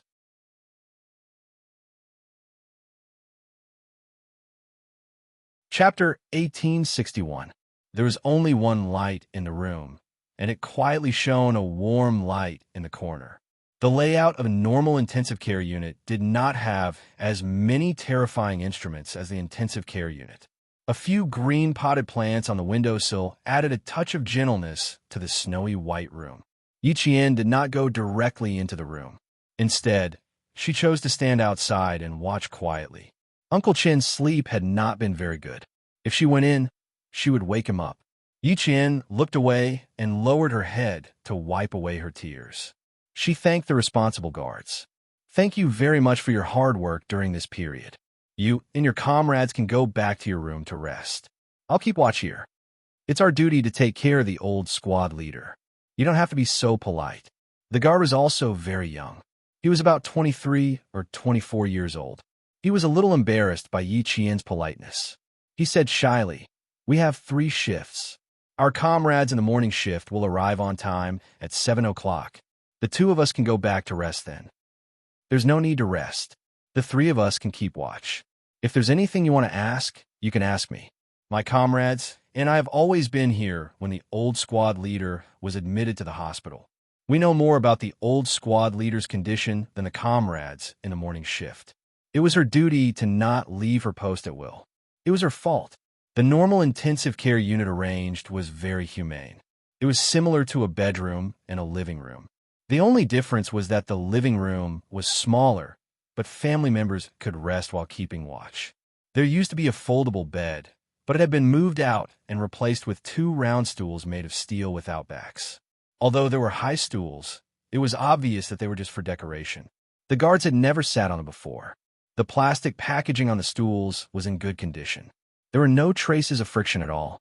Yichien moved the plastic stools out and began to ask Principal Chan about his condition during his stay. Another guard stood outside the corridor. The first day he was transferred from Nan Province was indeed dangerous. All of his organs showed signs of failure. The first thing we did when we received the old squad leader was to send him to the emergency room. Yi Qian's heart clenched as soon as he heard the beginning of the story. His hands on his knees clenched into fists. His life could be in danger at any time due to organ failure. While she was gone, her family was experiencing life and death. The old squad leader's will to live is very tenacious. He survived 2 big risks. The experts later said that it was a miracle that he survived. After surviving the most dangerous week, the old squad leader will be able to speak a few words to us. Previously, when the old squad leader woke up during the day, he would only open his eyes slightly and would not be able to say a single word. Yi Qian's eyes reddened again, but he did not cry. This was because Uncle Chan had once said, "As a soldier, I would rather bleed than cry." She didn't want Uncle Chan to see her crying when he woke up. In this life, she could not disappoint those who wished her well. Although it was said that people live for themselves, she understood that living for yourself meant being responsible for yourself. However, you still needed to take care of your family and live for those who wished you well. The old squad leader survived the most dangerous week. His organs were damaged. There was still a possibility of complications, but the risk was low. To be on the safe side, he stayed in the intensive care unit for another week before the experts confirmed that he could be transferred to normal intensive care.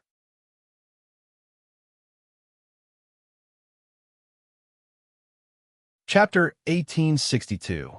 The guard was a male soldier with a sharp tongue. During the 1 month that Principal Chun had been in the military hospital, he finished speaking in less than 10 sentences. Even so, Yi Qian's nails dug into his palms as he listened. How was it just 1 week of resuscitation? It was clearly 2 weeks of resuscitation. If the wrong medicine was used during the foredrip, the serious cases would go into shock and die on the spot. Uncle Chun discovered the wrong medicine within 3 minutes of the foredrip and fell into a coma. What if? What if the foredrip lasted for another 3 minutes? Even though Principal Chun had made it through safely, Yi Qian's body trembled uncontrollably whenever he thought about it. Yi Qian clenched his fists even tighter to control his trembling body. He didn't show it on his face as he gently closed his eyes. Thank goodness, thank goodness. Thank goodness nothing happened to Uncle Chun. Otherwise, she didn't know what kind of destructive thing she would have done. Grandpa Jin had already left her, and Uncle Chun was the only family she had left. She only hoped that Uncle Chun would be healthy and live a long life.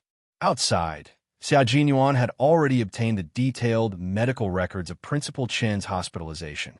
He also received the results of the investigation by the Southern Province Police and the punishment by the Southern Province People's Hospital.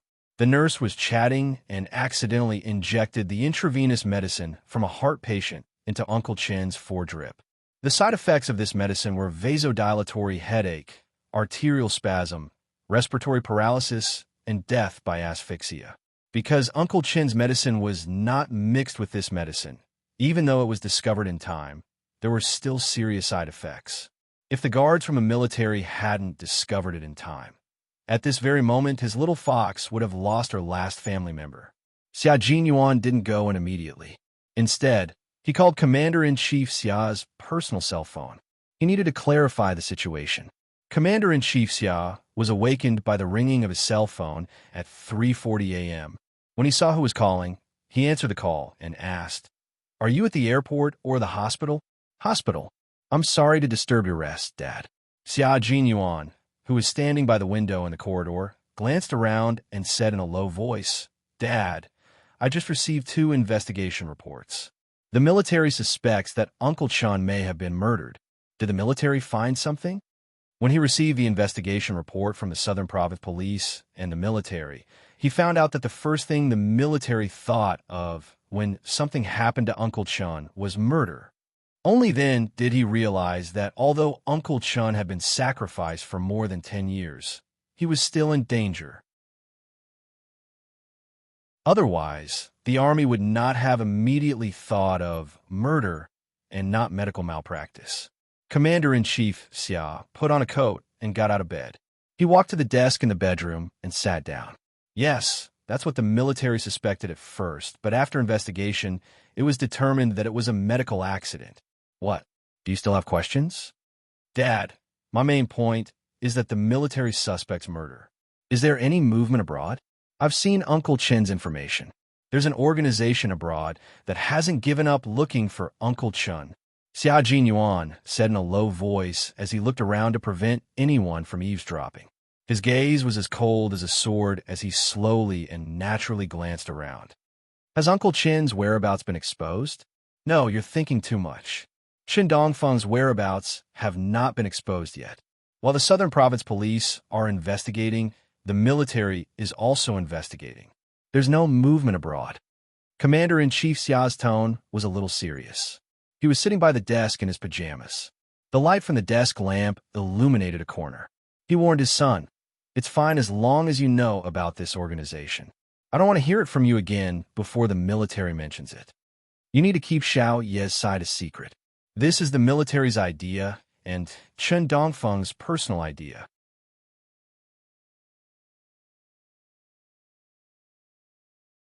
Chapter 1863. Xia Jinyuan was relieved.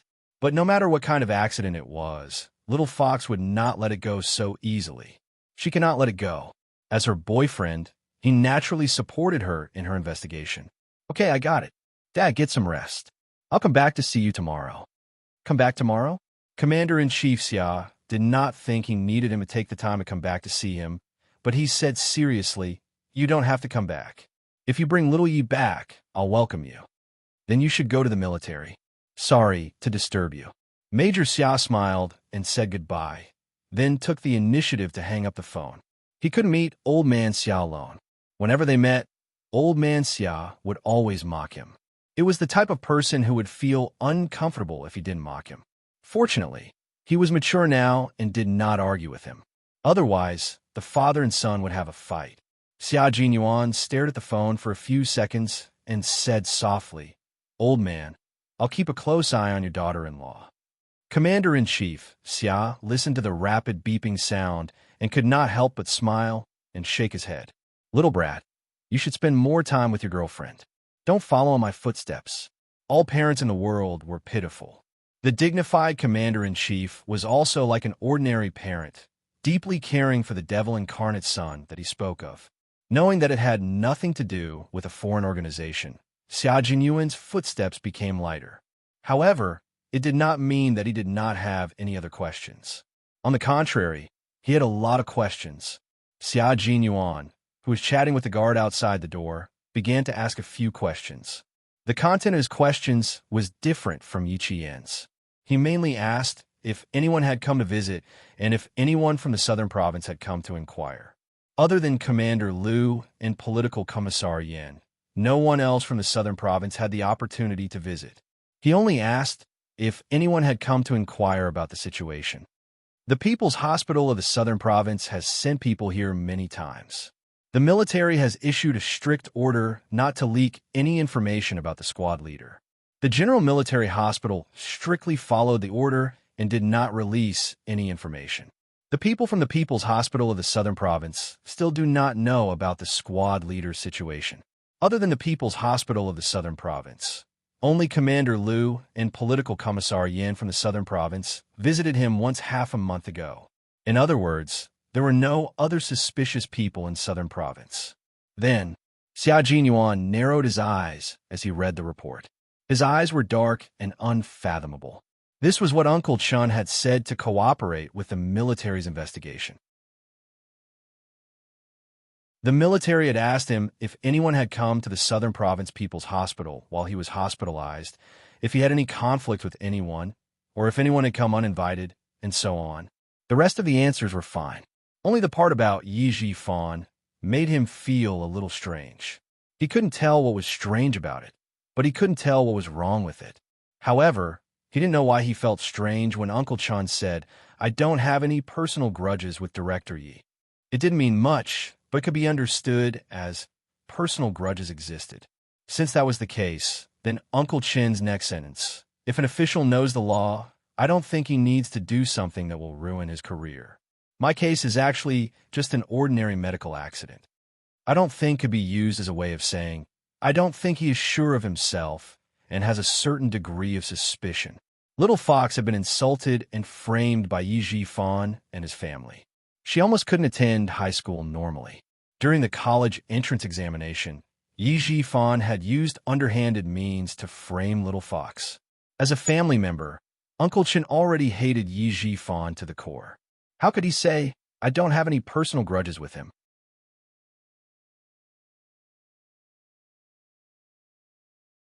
Chapter 1864.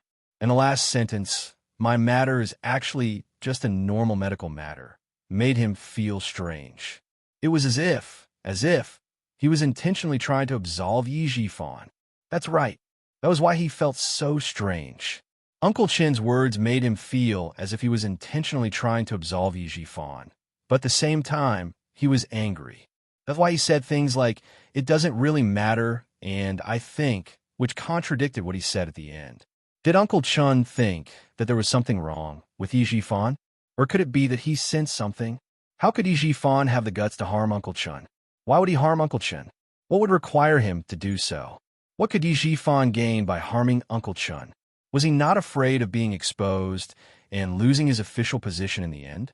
Yi Ji-fan was a smart and cautious official. Even when Little Fox had such a bad relationship with his family, he did not do anything irrational.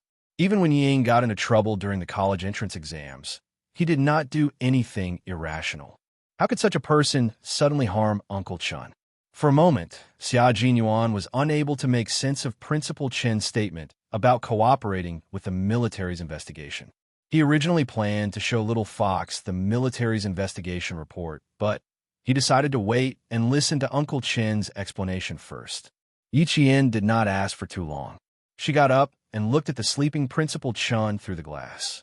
Her chapped lips were tightly pressed together, and her gaze was like that of a child who was afraid of losing something. It was as if she was afraid that if she blinked, everything would disappear. How could she not be afraid? In her previous life, Yi Qian longed for family and love, but even until her death, she was alone. In this life, she got what she wanted and made up for the regrets of her previous life. Uncle Jin had already passed away, and Yi Qian was most worried about Principal Chun. In addition, she knew the identity of Principal Chun, so she was even more afraid of losing her last family member. She was really scared, really scared. Even if she was a strong-willed soldier, she was still afraid of losing her family. If you keep watching like this, you'll wake up Uncle Chun even if you don't go in. Xia Jinyuan gently pushed open the door and walked in. He pulled Yi Qian away and told her not to keep looking at him. Seeing her looking at him like that, the sadness in her background made him feel as if there was something stuck in his heart, making him feel very uncomfortable. Her sadness made his heart ache the most. He really wanted to ask her why she would occasionally feel this sadness of the twilight. It was like a thick ink that couldn't be dissolved, isolating the entire world. He couldn't help but feel flustered. He had to ask. He had to ask. Uncle Chun was still lying in the hospital. If he asked her now, she would definitely say that she was worried about Uncle Chun. It's all in the past. Little Fox, Uncle Chun is still fine. Why are you sad? You should be happy. Xia Jinyuan patted her shoulder and said to the guard, "The two of us will keep watch here. We'll trouble you if we need anything." "Yes." The guard saluted, opened the door, and left. Yi Qian, who was pulled back to reality, knew that something was wrong with her. She lowered her head and took a deep breath before turning around. Captain Xiao was right. If she continued watching, Uncle Chun would definitely wake up. She turned around and saw the folder in his hand. Her eyes flashed with a hint of sternness. She asked in a low voice, "Did you get everything?" "Yes, they're all here. You can take a look first." After entering the hospital, he went straight to get the backup of the medical records and the investigation report from the Southern Province Police. Yi Qian went straight to the recuperation building. Looking at Yi Qian, who looked normal and didn't look sad at all, Xiao Jinyuan looked at her with pity and said gently, "Sit down and watch. If you're tired, lean against the wall and rest for a while." You're tuning in to the Warrior Lore YouTube channel. Don't forget to subscribe and join us on this journey to catch the most captivating stories.